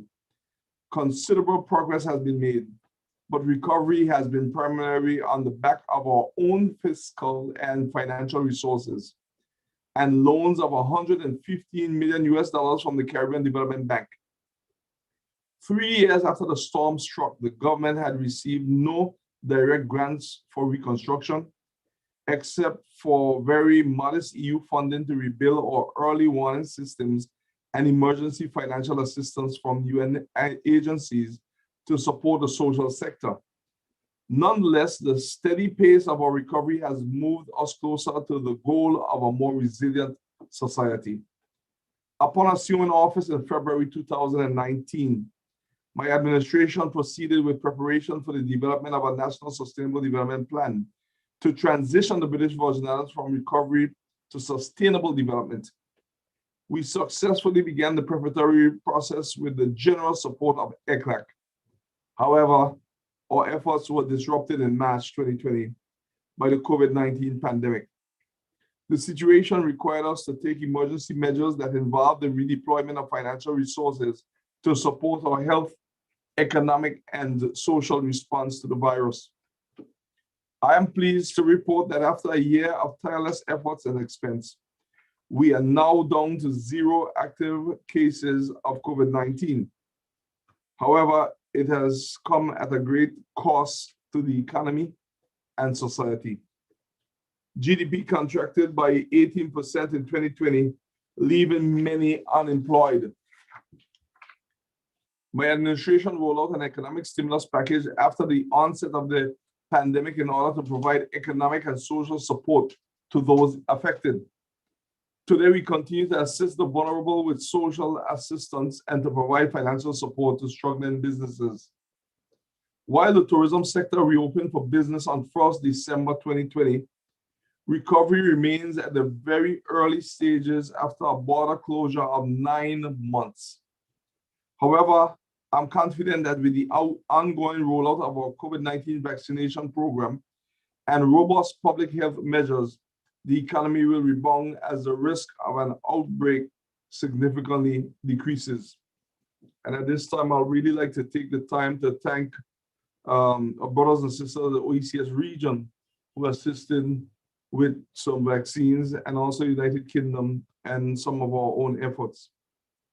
But we estimate that the tourism sector and wider economy will make a modest recovery within the next 12 to 18 months. Excellencies, ladies and gentlemen, with COVID-19 contained as much as is humanly possible and post-pandemic recovery in view, and we have resumed work on a National Sustainable Development Plan and recently launched official public consultations to gather further input from the public. The process is being spearheaded by Honorable Dr. June Suma, former Secretary General of the Association of Caribbean States, who is the ECLAC consultant supporting us. She is being supported by an excellent local team. The National Sustainable Development Plan will reflect the aspirations of our people and guide post-pandemic recovery and the transition to sustainable development. To complement this effort, UNDP is providing technical assistance for the development of sectorial strategies to operationalize our forthcoming plan. Already, UNDP and the British Virgin Islands have collaborated on the development of a blue economy roadmap that will guide the sustainable use of our marine sector. Additionally, we will be receiving support from the UN Resident Coordinator's Office for Barbados and the OECS to help coordinate assistance from the UN system to help us implement the National Sustainable Development Plan once completed. The RC's office has already proven highly effective in such a role in regard to the COVID-19 multi-country response plan for the Eastern Caribbean. The British Virgin Islands has received generous support as a result. We are highly confident that with the trio of UN support available to us, we will be much better equipped to move ahead with our sustainable development plans. However, we still face very real challenges in terms of administrative capacity, policy expertise, technology transfer, and financial resources.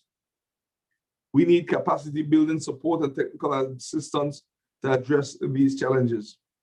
We also need our vulnerability to be factored into eligibility for support from international donors. This is particularly important since Brexit cut off any future EU funding the British Virgin Islands can receive for sustainable development, which was one of the only sources of development assistance for which we were eligible. Lastly, we realize the partnerships of different kinds will be needed to implement the 2030 agenda, including with the private sector and civil society. The UN system in particular can be an effective partner in helping the British Virgin Islands to meet our goal of achieving the Sustainable Development Goals. And for this short statement, I thank you for being able to allow it to be in your hearing so that you can also hear some of what the British Virgin Islands has been doing in the contributions of ECLAC. So I thank you. Now I will turn the program back over to the chair, which still is myself. And I would say in accordance with our program, I now have the privilege to invite representatives of major regional intergovernmental organizations in which many of our countries enjoy membership. These organizations are also an integral part of the support structure on which we depend in the sub-region. I welcome the opportunity to hear from all of you. I give the floor first to Rodolfo Sabonge, Secretary General of the Association of Caribbean States. Secretary General, you now have the floor.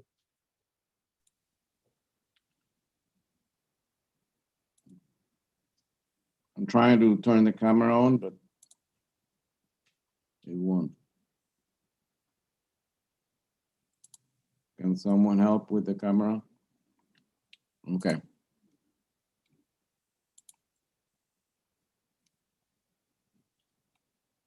We will hear your audio loud and clear, but I mean, the video we're not seeing.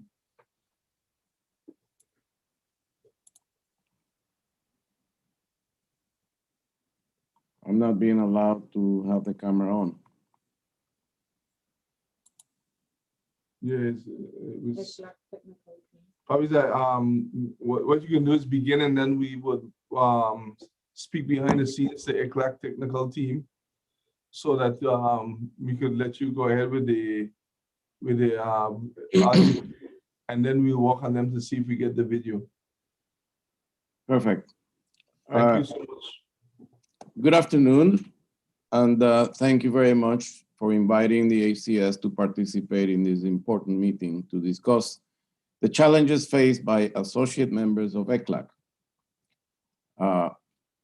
We have listened to all the participants and concur that the situation that humanity currently faces has changed our lives in such a way that it seems that all the plans we once had in the medium and long term are no longer important. That is why I want to thank ECLAC for convening a meeting that helps to keep our eyes on the big picture, sustainable development. The subject matter of today's meeting reminds us that despite the urgent development crisis provoked by COVID-19 and other natural disasters, we all must continue helping the Greater Caribbean situate the short-term urgent development measures in the medium to long-term development goals that we all committed to in 2015. None of us can make sense of this fast-changing world alone. The speed and intensity, scope and scale of the changes we confront behove us to implement innovative actions in as wide a configuration of partnership as possible. This is where regional level cooperation becomes particularly valuable. In the face of challenges that are as fundamental, transnational, and multifaceted in scope as a pandemic or climate change, regional solutions are a particularly effective means of making positive impact. As a regional cooperation entity encompassing the Greater Caribbean region, states, and territories bound by the Caribbean Sea, the projects and programs run by the ACS in fulfillment of ACS 2019 to 2021 Action Plan are substantively grounded in and impact 14 of the Sustainable Development Goals. These projects and programs are open to all ACS members and therefore also impact their individual efforts to meet SDGs. Thus, the projects focus on disaster risk reduction, the environment, and the Caribbean Sea impact goals 3, 6, 11, 13, 14, and 15. Those directed to trade and sustainable development, which seek to enhance not only trade, but also economic relations, transport, innovation, and sustainable tourism, inherently impact Goal 9, but also Goals 6 and 12. And in all the projects conceptualized and executed in fulfillment of the 2019 and 2021 Action Plan, there is a conscious thought, not yet fully realized, sorry to say, to mainstream gender equality, goal number 5, and further, might I say, ultimately gender equity, to ensure that somehow goals 8, 12 are adhered to. And that ultimately will contribute to the goals of zero poverty, no hunger, and the good health of well-being of the Greater Caribbean community. Of course, our efforts have been forced to adapt due to COVID-19, and the 2022 to 2025 Action Plan, which will be adopted next year, will no doubt consolidate these efforts, learning from the structural weaknesses exposed by the pandemic.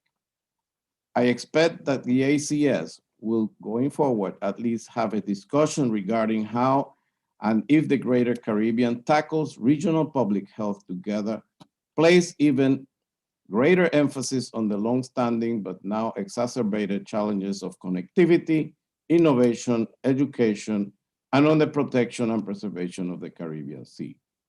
To this effect, the Secretariat is already working on outlines for an ACS maritime transport and logistics strategy, as well as an ambitiously detailed analysis of the implications of designating the Caribbean Sea a special area in the context of sustainable development.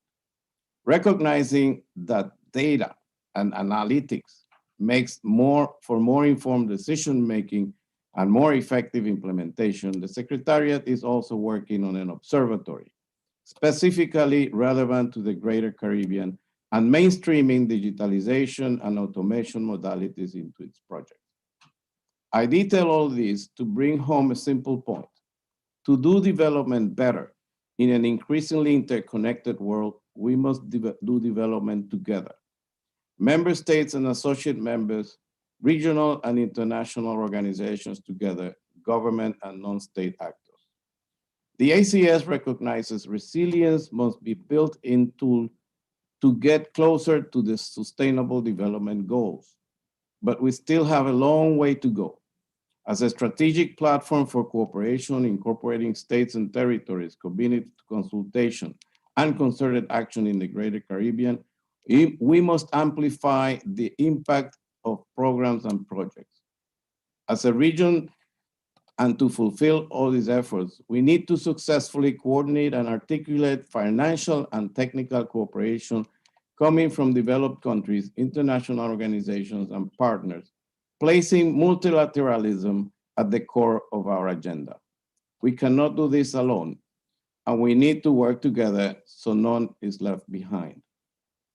We need to be disruptive to face together the post-COVID era. We must face reality from another perspective so as not to leave anyone behind. Regional solidarity and coordinated cooperation are key to survive. We must thoroughly and comprehensively assess the effects of COVID-19, accelerate the transition to automation and digitalization of regional value chains and processes. The ACS special committees continued over the COVID year to meet through virtual platforms that have fostered a more nurtured and inclusive participation of our members. Virtual communication, even though more economical than travel, has presented technological challenges to all members as well as to our headquarters. We can foresee that many of these new communication protocols are here to stay. And that is why we all need to build into our programs ways to modernize our communications technology. And finally, having done all of the above, we must monitor, evaluate, and report. The ACS is currently working on metrics associated with the SDG performance indicators to better measure the contribution of cooperation interventions to the fulfillment of SDGs at regional level. This is not considered in member states reporting on the SDGs. However, it would be important to support members, especially our associate members, to factor in the contribution of ACS and other regional-led projects to their national SDG targets. We depend on fora like these and participants like ECLAC to help us serve our members better. Thank you again for this opportunity to share, listen, and learn.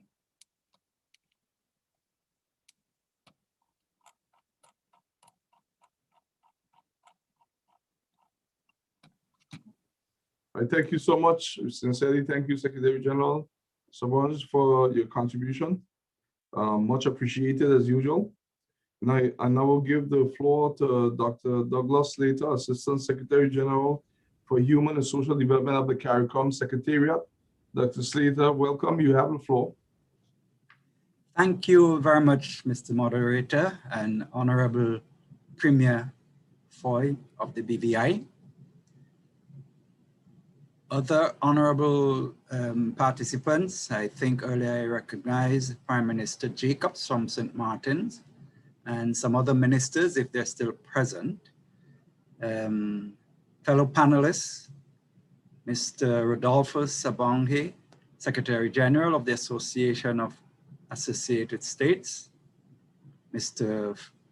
Stephen February, Ambassador to the permanent delegation of the Organization of East Caribbean States to the United Nations in Geneva. It gives me great pleasure to join you this afternoon now, on behalf of the Secretary General, Ambassador Owen Larocque, who extends his warm regards, but was unfortunately unavailable for this session, to update you on the type of support the Caribbean community, CARICOM, provides to its associate members as they seek to implement the 2030 Sustainable Development Agenda and advance the Sustainable Development Goals. I will structure my intervention firstly by defining the parameters of CARICOM's relationship with its associated members. Then by sharing some of the specific regional interventions to advance sustainable development, focusing on CARICOM regional priorities, and finally highlighting areas for targeted future and ongoing engagement. So CARICOM relations with associated members. As many of you would be aware, The CARICOM community, CARICOM, has 5 members that enjoy associated status. These are Anguilla, Bermuda, the British Virgin Islands, the Cayman Islands, and the TCI, or Turks and Caicos Islands.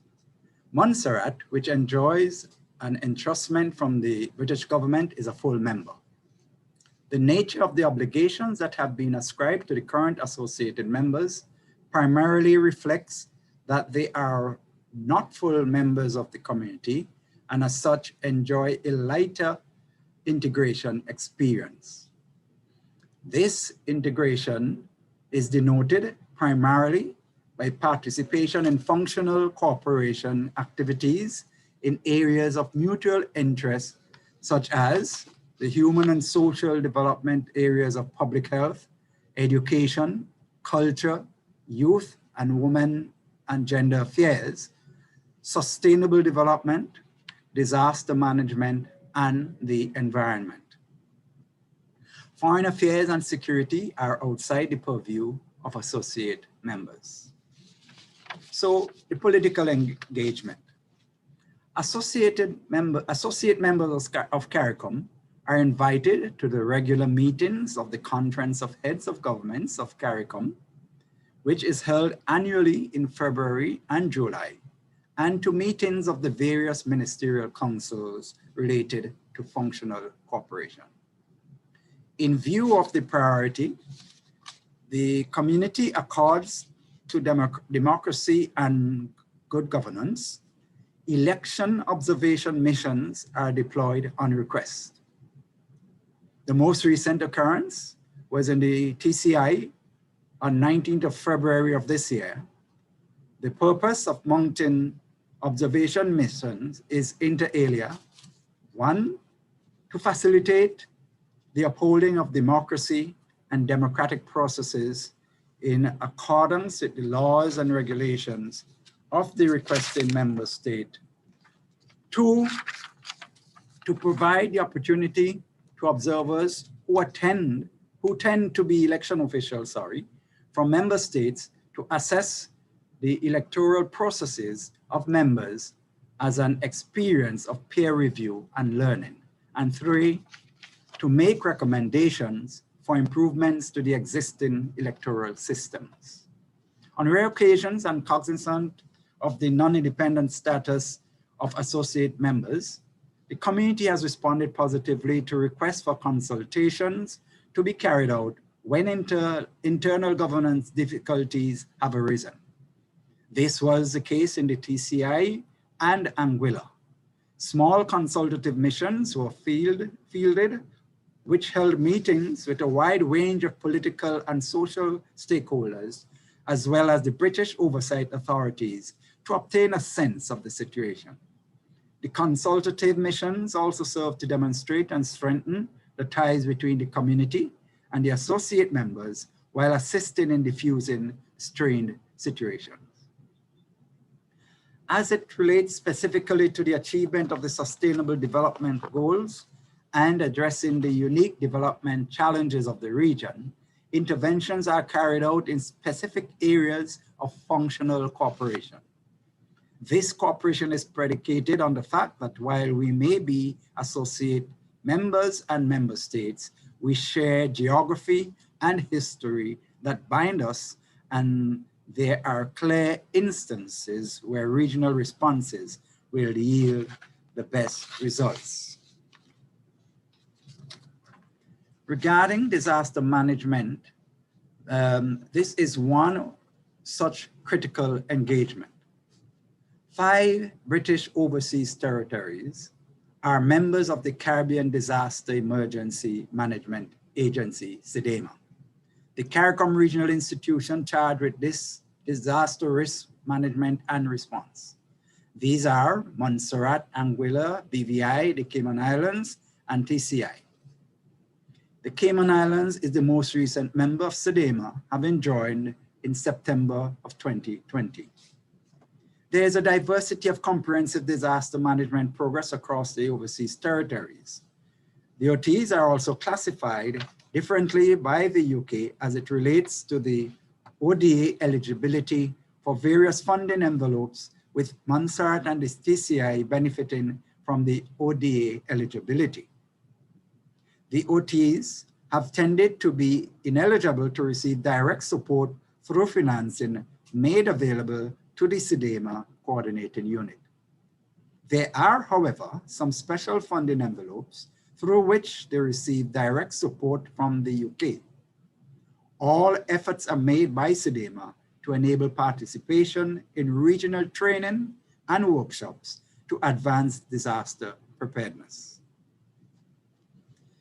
Ocean governance and fisheries. In 2002, the CARICOM governments executed the 2002 agreement establishing the Caribbean Regional Fisheries Mechanism, CRFM, bringing into existence a specialized CARICOM regional fisheries body to strengthen and promote regional cooperation in the development, conservation, and management of the fisheries and marine living resources and ecosystems of the Caribbean region.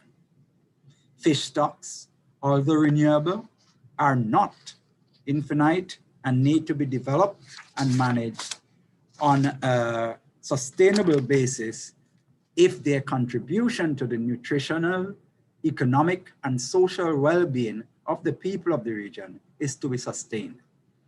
The CRFM is comprised of 17 states and overseas territories, including Montserrat, Anguilla, and the TCI.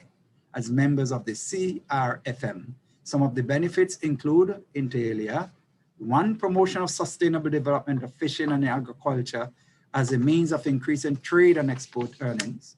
2, protecting food and nutrition security. 3, assuring supply to Caribbean markets and improving income and employment opportunities. 4, developing harmonized measures for sustainable fisheries management. 5, improving the welfare and livelihood of fishers and fishing communities. 6, deter and eliminate illegal, unreported, and unregulated fishing. And 7, building the institutional capabilities of member states, as was mentioned earlier by another speaker. In health, functional cooperation in health is implemented via the iterative initiative of the Caribbean Cooperation in Health, the CCH, which was first adopted in 1984 by the Ministers of Health. The initiative was approved by the Conference of Heads of Government of the Caribbean Community in 1986, when the CCH Phase 1 was launched and is now in its fourth iteration. It is an initiative led by the CARICOM Secretariat in collaboration with regional partners, namely the Pan American Health Organization, the Caribbean Public Health Agency, CARPHA, and the University of the West Indies. The CCH serves to optimize the utilization of resources, promote technical cooperation among countries, and to develop and secure funding for the implementation of projects in priority health areas. The concept promotes collective and collaborative action to solve critical health problems best addressed through a regional approach rather than by individual country action. Such regional approaches include the fight against non-communicable diseases and communicable diseases such as the human immunodeficiency virus, HIV, through PANCAP, that is the regional agency. Also epidemics of Zika, chikungunya virus, and now COVID-19 that impact member states and associate member states equally. Other initiatives include the establishment of a regional regulatory system for medicines and other health technologies, a measure expected to improve the quality and cost of pharmaceuticals to which CARICOM nationals have access. Efforts are also being undertaken to improve harmonization of access to health information in the region. Progress has also been made with CXC and especially in a managed regional examination for nurse registration, which has concluded recently. Since its inception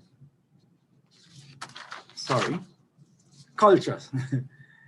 The issue of culture, while not encapsulated in the Sustainable Development Goals, it is critical for CARICOM SIDS, since cultural identity drive key economic sectors, including tourism. In the area of culture, there has been strong and consistent participation by associate member states in the Caribbean Festival of Arts, CARIFESTA, and the CARICOM Youth Ambassadors Program. Associate members participate consistently in technical meetings of directors of youth, culture, and gender. Regrettably, donor funding projects have often placed restrictions that prevent associate members from getting funding for activities. The Secretariat tries to include them via training opportunities and the sharing of best practices and communication materials. Finally, in education, all 15 member states as well as 5 associate member states participate fully in the regional network of planning officers, which was set up to support and advance the implementation of the CARICOM 2030 Human Resource Development Strategy. The RNPO comprises senior education planning officials and supports the implementation of the HRD strategy at the national level. The network also shapes the National Councils of Human and Social Development that work to ensure harmonization of social policy, first at the national level and then regionally with the member states of CARICOM. Since its inception in 2019, the network met regularly and shaped the baseline report of targets for the first phase of the HRD strategy, which was then approved by the 38th meeting of the COSAD. While the network did not meet as regularly in 2020 due to COVID, it was CARICOM's response to COVID for the education sector, including through the preparation of the CARICOM guidelines for self-operation of schools, inclusive of special education facilities. Ladies and gentlemen, as we look forward to scaling up implementation of the SDGs over the next 9 years, there are a number of ongoing and emerging areas for cooperation that I would wish to commend to you. One, firstly, we have to continue advancing the data revolution. It was predicated on the monitoring of several targets and indicators. And the region has prioritized 124 indicators, which will be reported on by our regional statistical machinery to track our progress. This initiative is accompanied by a training and capacity building for statistical officers. Both member states and associate members benefit from such training. Secondly, we are anticipating approval by the Ministers of Environment of the draft Caribbean Community Environment and Natural Resources Policy Framework and Action Plan. As we indicated, environmental degradation and disasters do not distinguish between member states and associate members. It is expected that this policy framework and action plan will trigger collective action underpinned by research and science to safeguard our region's natural resources. Ladies and gentlemen, I intended to provide just a snapshot of the work that we do to support our member states and associate members in achieving the SDGs.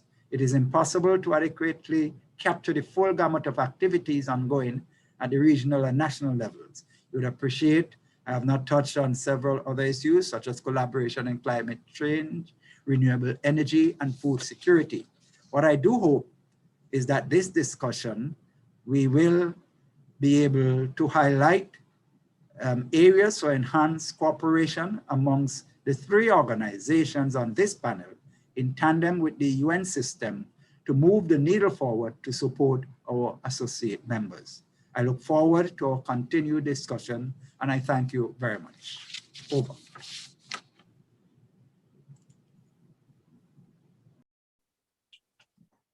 For your intervention, I want to thank you for your intervention. Slater for your contribution. It has been timely, and now we give the floor to His Excellency Stefan Favria, Ambassador, Permanent Delegation of the Organization of Eastern Caribbean States, OECS, to the United Nations in Geneva. Ambassador, you have the floor. Thank you very much, Premier. Let me first thank the organizers for inviting the OECS Commission to this important activity. Let me also extend greetings to one and all on behalf of Dr. Didicus Jules, the Director General of the OECS Commission. Allow me also to take this opportunity to recognize you, Honorable Andrew Foy, Premier of the British Virgin Islands, as well as Deputy Minister Fernandez of Costa Rica and Alicia Barcena, the Executive Secretary of ECLAC. For the OECS, today is a rather special day where we kickstart the commemoration of our 40th anniversary since the establishment of the OECS, making today's discussion even more timely. The Latin American Caribbean region is bound by the nature of the common challenges facing each member of the ECLAC family. Indeed, the challenges faced by both members and associate members are in effect the same. While scale may add a complicating dimension, the quintessential commonality of our challenges are not dissimilar. Therefore, we must abandon the false dichotomy that seeks to separate or make distinct the threats and opportunities faced by both members and associate members of the UN ECLAC family. Before we explore the responses of the OECS Commission to those common developmental challenges, it is important to give some texture to those common constraints to our sustainable development. Allow me to offer the following constraints to development, and I offer those in no specific order. Small internal markets, high costs of energy, and over-reliance on carbon in our transportation and productive sectors, high cost of capital and underdeveloped capital markets, inadequate physical and outmoded ICT infrastructure, inadequate and overpriced connectivity, gaps in social protection programs, deficits in education and health, inadequate environmental remediation interventions, and slow adaptation to green energy transition. While this is not an exhaustive list of constraints to our sustainable development, they map well against some of the key regional priorities reflected in the revised Treaty of Bastille, as well as the OECS SDG targets and their allied indicators. To give effect to the overall objective of improved developmental outcomes for our people, across all member states of the OECS, the revised Treaty of Bastille gave rise to an economic union that sits at the very fulcrum of our joint actions to address common challenges through regional integration. To anchor and sustain a coherent approach to tackling those common challenges, the OECS has laid out a medium-term development strategy contained in the 2018 to 2028 OECS Development Strategy. The ODS, which it is styled as, aims at socio-economic transformation supported by accelerating growth and building social, economic, and environmental resilience. The interventions proposed under the economic pillar aim to reduce the debt overhang by containing the expansion of debt stock below the growth in our GDP. The policy program proposes sectoral plans to drive activity in niche tourism, agriculture, and ICT sectors. The strategy further offers specific interventions to improve the doing business environment, access to credit, investment and trade promotion, and e-commerce and digital platforms. One of the unique elements of this package of reforms includes the establishment of an OECS Intellectual Property Directorate that would allow for the easier registration and protection of intellectual property assets across the OECS region. This latter intervention is critical to effectively monetize the orange economy. Further, on the economic front, it should be noted that while associate members are proscribed from participating as full members in the economic union, we are engaged through a number of initiatives, including through the Interreg Trade Enhancement for Eastern Caribbean, Interreg TICA project to accelerate trade between, for example, Martinique and the OECS member states. The Interreg TICA project is led by the Chambers of Commerce and Industry in Martinique in partnership with OECS Commission through our competitive business unit, the Export Caribbean Development Agency, and the Territorial Collectivity of Martinique. This is but one example of the cooperation in the economic sector between OECS member states and our associate members. As we exit the multi-layered crisis brought about by the pandemic, we are also exploring additional and new avenues for sustainable economic engagement.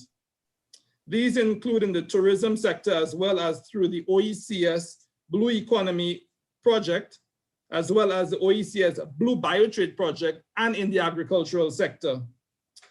The aggregate economic output of Martinique, Guadeloupe, and the British Virgin Islands together exceed over 20 billion USD.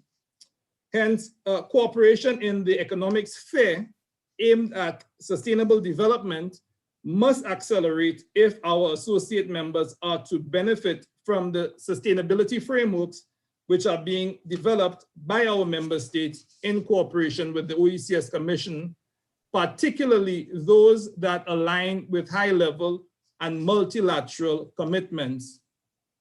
Moving now to the social cluster, the OECS Commission has been leaning into conversations and interventions that support enhanced healthcare and educational outturns across all member states, including our associate members. These interventions include close collaboration and functional cooperation with our associate members. In the health sector, the CARES program supports regional lab quality assurance and transportation and cold chain management, harmonized procedures on infectious disease surveillance, strengthen health information systems for national data collection, geographical information systems for regional mapping, and regional information communications technology platforms for surveillance. These systems will be critical in responding to healthcare challenges during and in the post-crisis period.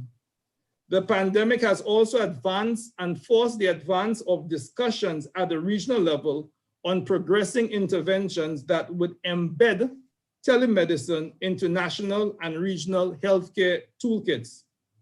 Additionally, the success of the OECS pooled procurement of medicines in response to the pandemic presents yet another opportunity to strengthen regional supply of therapeutics in the post-crisis environment.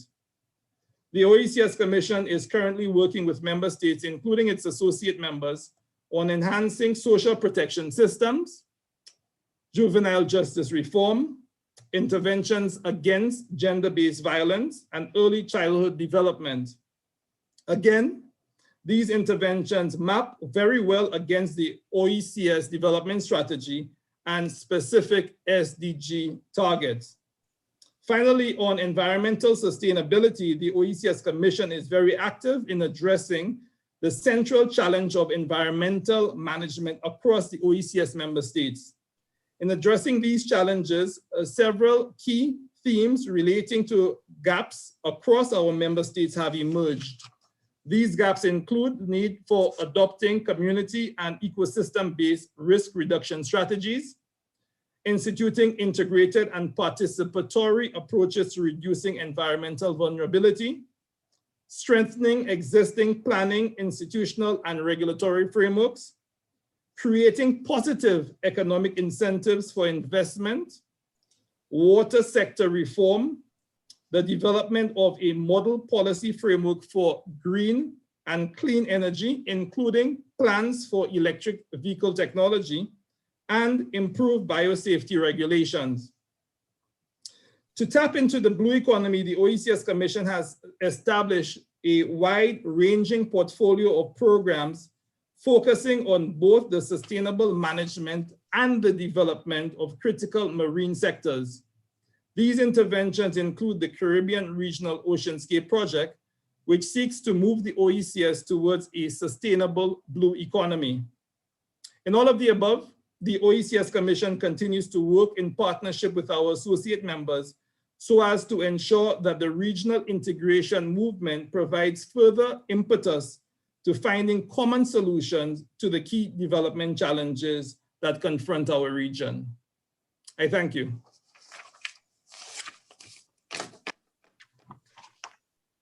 Thank you so much, Ambassador, for your contributions, Ambassador Ferrier. And please give our regards to Dr. Jules. Tell him we miss him, but you did an excellent job. Thank you so much. And for the continued work that OECS continue to do for us all. We now call on the chair of ECLAC, Costa Rica Ambassador Rodrigo Carranza, who we must say thank you because of the continuous effort. Costa Rica too is what is also a key factor in us having this meeting today and moving forward. So we now invite you to take the floor, and the floor is now yours. Well, thank you very much. For Costa Rica, this is a great occasion, dear Premier Fahie, a great occasion to make these links and this friendship with our immediate neighbors. As was mentioned before, this had a preparatory meeting in February, in which our Director General of Foreign Policy was presiding, and she told you how her grandparents came from Aruba a couple of generations ago. We're the same, just living across the street one another. And as has been mentioned today, here, hurricanes don't look at the constitutional status of the territory they wants to devastate. And wherever it landfalls, there will be people.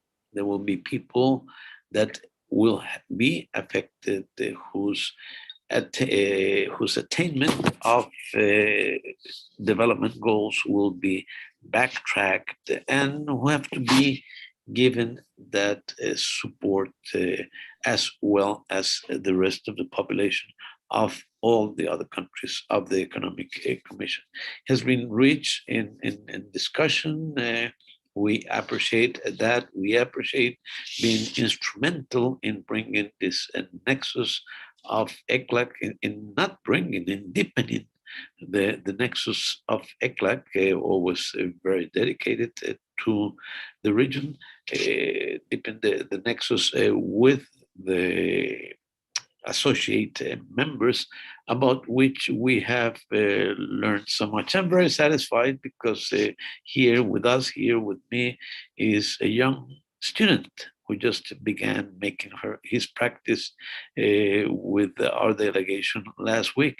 And I can assure you that what he learned will be multiplied by much through his life. I mean, learning about each other is just absolutely great. You have mentioned the urgent need of finance. Yes, we all have that circumstance, a very, very urgent need of liquidity in order precisely to stimulate our people to make up for what we have lost in a devastating blow of the COVID 10, 12 months, and the results are as big as losing 80% of the activity or of the jobs or of tourism or of passengers flying into our countries. Let's hold our hands together, and with ECLAC at the helm, let's keep on finding the ways to face our challenges. We appreciate very much the company of so many of our neighbors in this unprecedented occasion that will be repeated. And yes, thank you very much to the Honorable Premier Faye for making this happen. And congratulations to you all. I have to thank you because it's through your hard work and others and your leadership is what has made this happen. So we are thankful to you. So thank you so much. Bye. I thank you so much there, Ambassador, for those kind words. And you're very modest, but your leadership is exemplary. Distinguished delegates, I'm sure you'll agree that we have had a wealth of information expressions of continued commitment and goodwill shared during our meeting so far. The interactive dialogue offers an opportunity for a free-flowing exchange of views on issues of interest or on matters deserving follow-up. Certainly, we should use the opportunity presented to discern the scope for additional support, which might be possible through any partners. I also invite our CDCC member state colleagues to join our dialogue if the spirit moves you. In the interest of facilitating widest possible participation in the dialogue, I invite you to keep your interventions to no more than 2 minutes. If you wish to take the floor, please so indicate in the chat, which some of you have already done, and I'll be calling you one by one, and we'll take note of your request. The floor is now open, and the first person that have indicated that they want to speak is Lieutenant Governor of my next door neighbor, United States Virgin Islands, and my very good friend, Lieutenant Governor Tregenza Roach of the United States Virgin Islands. Lieutenant Governor, you now have the floor. And then after that is Martinique. So Martinique, please get ready. Thank you, Premier Foy. I just wanted to not miss the opportunity on the occasion of my first ECLAC meeting to bring greetings on behalf of our governor, Albert Bryan Jr. and myself, and to thank you and all the esteemed participants for your interest and your advocacy in terms of sustainable development. We've had the similar COVID experience to all of the participants, a bright spot in some instances where we have administered close to 28,000 vaccines to our community in a population of 100,000, of which 19,000 have been first-time unique vaccines. It has been pointed out before that we have been also been able to benefit from an increased air arrival in the territory. We are now seeing the type of visitor that we've been trying to attract, the visitors that stay overnight.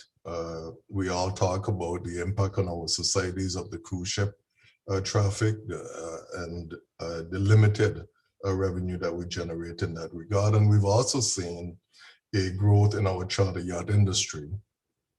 We have seen decreases in government costs and expenses. And we have been very privileged to see significant increases, for instance, in our property tax and franchise tax collections. Nonetheless, we recognize the great challenge of balancing this idea of preserving our economy and protecting the health of our residents. As the only U.S. non-self-governing territory in the Caribbean, and as an associate member of ECLAC, we share the similar concerns of all of the members with sustainable development.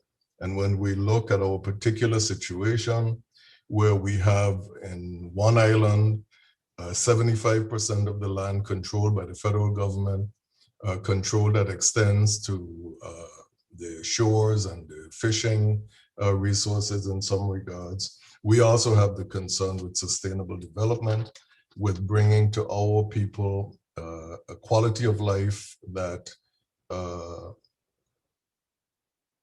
allows for advancement of all sectors of our population.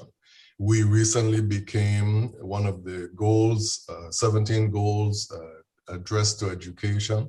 We recently celebrated the fact that our university became the first historically Black college in the United States to offer free tertiary education to our students. Any of our students who completes their secondary education here can attend our university without tuition costs, but we still wrestle with the virtual education brought on by the pandemic, with access to technological resources, both access to the internet and to the equipment for all of our students to be able to accomplish a virtual education. We continue to share your interest in climate activities, which have brought us extreme weather events like you observed of the 2 hurricanes. And we continue our recovery, looking forward for any opportunity to collaborate with our neighbors and to continue participating in forums such as these. So we thank you so much for the opportunity to participate today and to share in the concerns of our other associated members and friends. Thank you. Lieutenant, it's always a pleasure to see and hear you. Thank you for your intervention in the United States Virgin Islands. And we now would give Matalik the floor. So thank you again, Lieutenant Governor, and give the governor our regards. I will. Thank you. Good afternoon, everyone. I'd like to say thank you for all the honorables still there.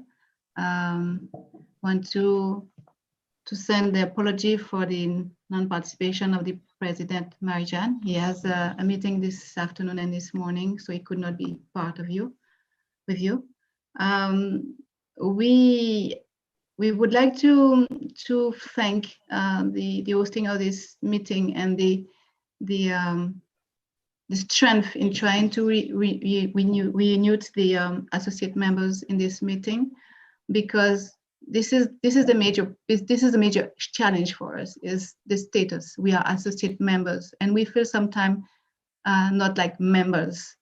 And saying so, I really appreciate the efforts of ECLAC and of the UN and of the present chair to have us on, because it's not that we don't want to participate. The major challenge sometimes is our capacity to engage with all the organizations we are members and to avoid duplication. And because the OECS is there, CARICOM is there, ACS is there, we feel like there will be one collective address and one collective answer. Because in Martinique, we are French speaking, and I'm not talking for Guadeloupe, but I know they're there. But it's difficult to maybe have someone who will be available to attend all the meetings and to understand all the issues.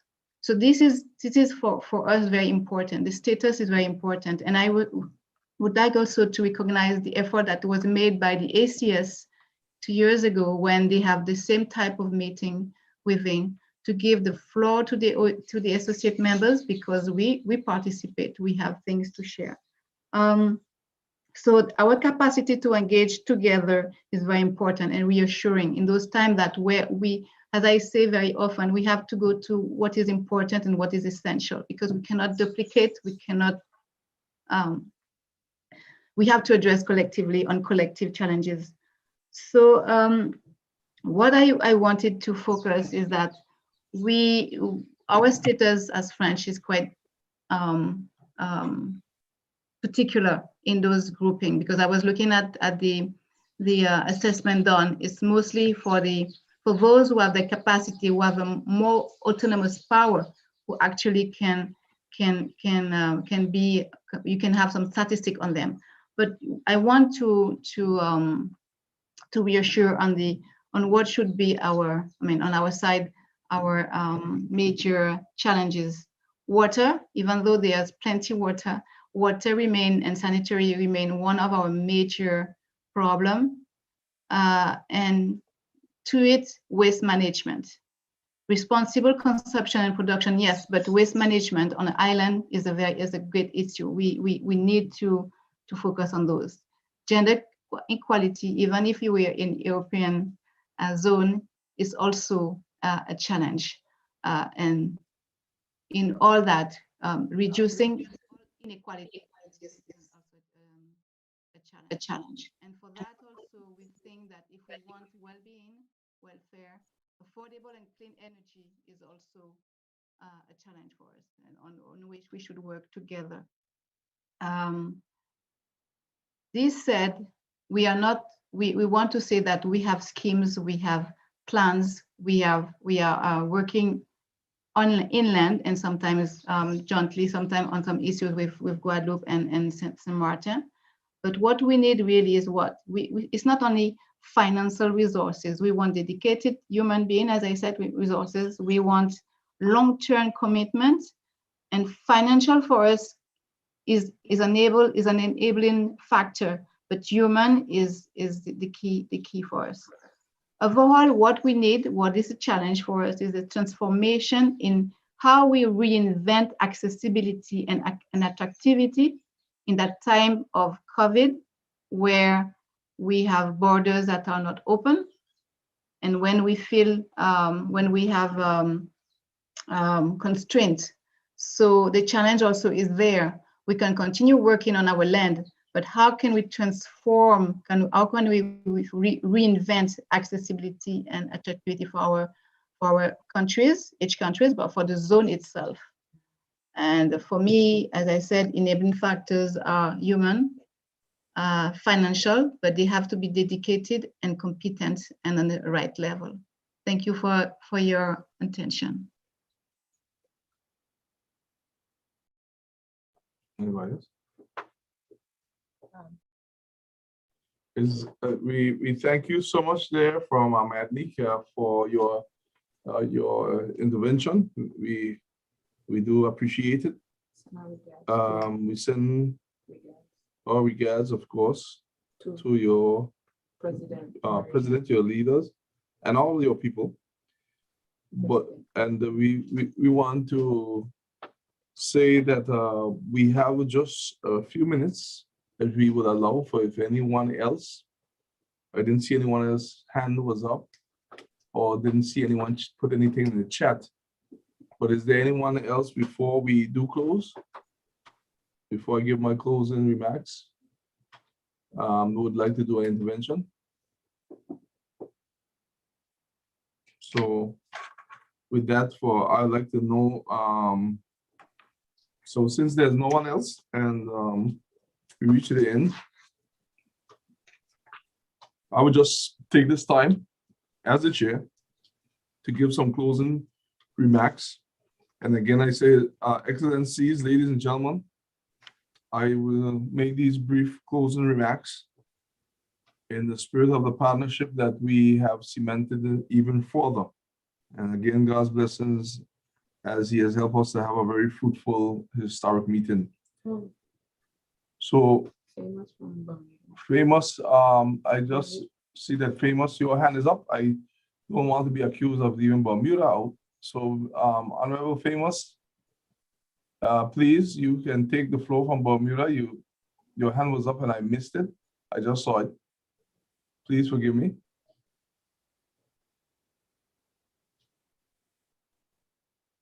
Honorable Famous.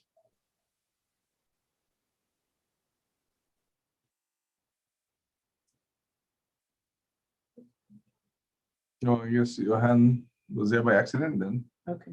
All right, we'll continue.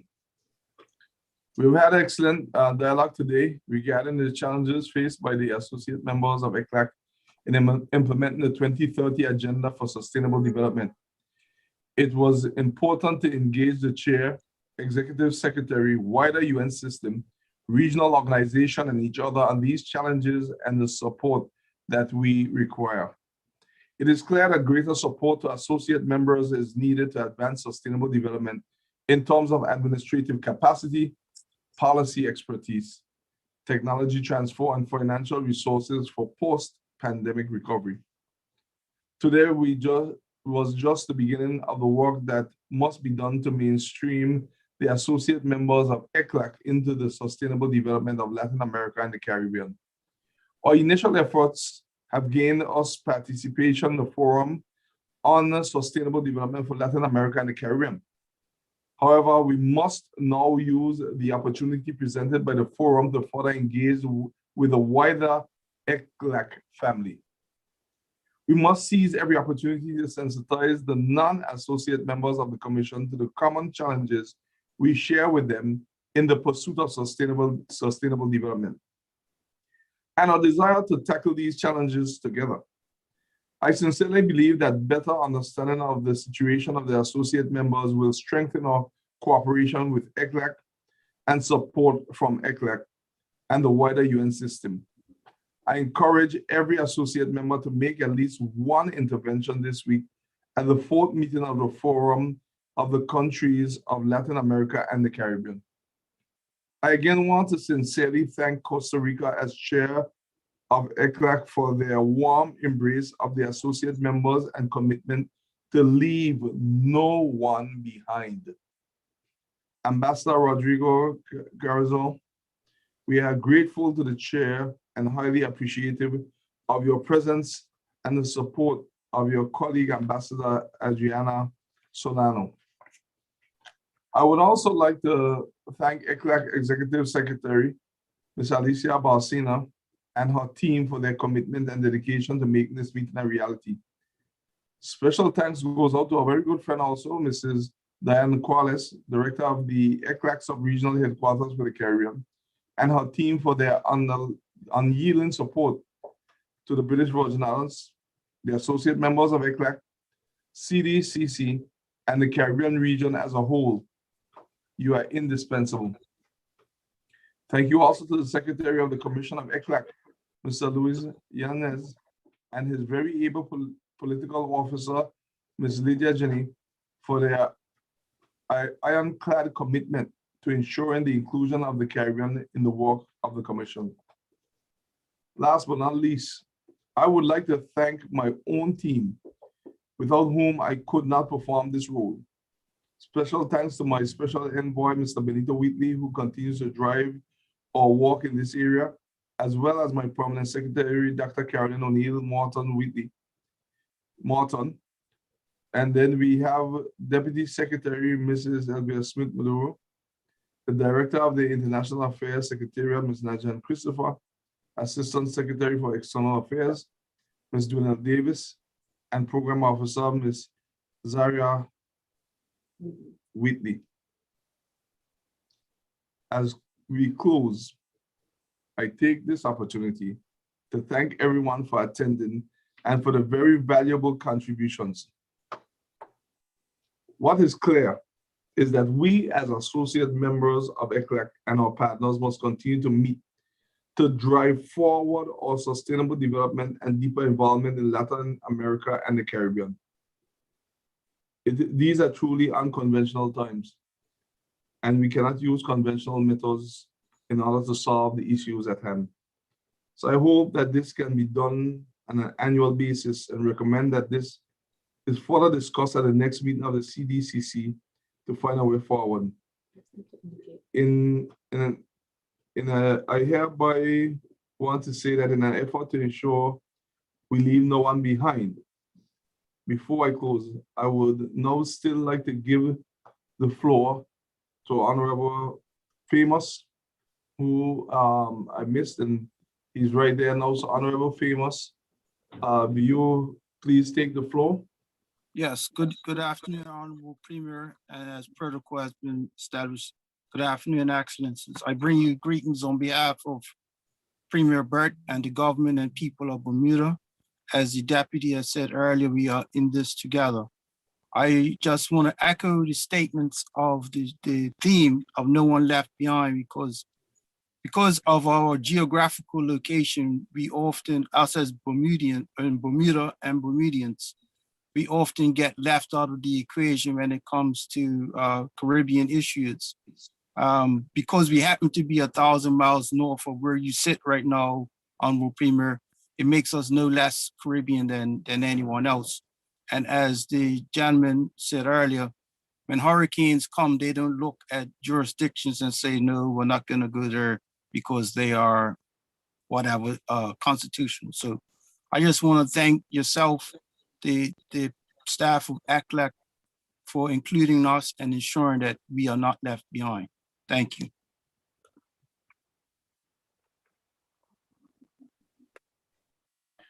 All right, thank you, Mr. Famous. You can see, Honorable Famous, that although you are thousands of miles away, we did not close without including you, so you're really with us. And given that you have roots from coming out of the BVI, you're really part of the BVI in Bermuda, so you are in the Caribbean. And give our sentiments to Premier Burt. We're in this together, and we're moving forward together. Just out of curiosity and in terms of knowledge, let us see if we can just show by hands, I guess, and we'll be able to count it if there's a common sentiment for associate members to meet annually. I think that will be a good start of it by the show of hands, and we'll record accordingly. I see the hands going up. I see USVI, Curacao, Bermuda. I see, but most of the hands have gone up. So we thank you. That shows there's not only the appetite, but the yearning for it to happen, and it's crucial that it does. So And I if thank you, you for that. if you Yes. will allow me, Honorable Paye, Costa Rica as chair, as PPT for next year also embarks with you for the first repetition of this exercise in the year 2022. We'll be very glad to do so. We're humbled. We thank you. We appreciate it. And this is very good. It's the first time that we all won an election at the same time. So this is very good. So we can look forward to this. The planning will come from our teams in the back. I know that Sister Corliss and Barcina and the whole team, we're going to be working together in Costa Rica. I want to thank you there, Ambassador, and everyone. So I think that we have hereby come to the end of what I consider a very fruitful meeting. I hereby will like to close this meeting. Every good thing must come to a pause, not an end, but a pause. And close this historic and timely high-level meeting on the challenges of the associate members of ECLAC in the implementation of the 2030 Agenda for Sustainable Development. I want to say God's blessings to everyone. I just want to encourage everyone to continue to push ahead, no matter what challenge you have, try to turn them into opportunities. And with God's help, our best days will not be our yesterdays, but rather our tomorrows, because although we may be separate as fingers, as one, we are still one as a hand in a unit together in these challenges that call life. So I just want to encourage each one to keep on pressing on, because our best is yet to come, and this is a step in that right direction. So have an enjoyable afternoon. I look forward to your participation at the forum over the course of this week, and our continuous collaboration, deliberation with each other, privately, collectively, and even for planning for other sub-meetings that may come up before we have the next annual meeting, which will be one that will happen now based on our agreement here. So thank you, everyone, and good day. Make sure you don't miss your flights back home. Okay, thank you. Merci. All right. Thank you. Bye-bye. Good. Mute.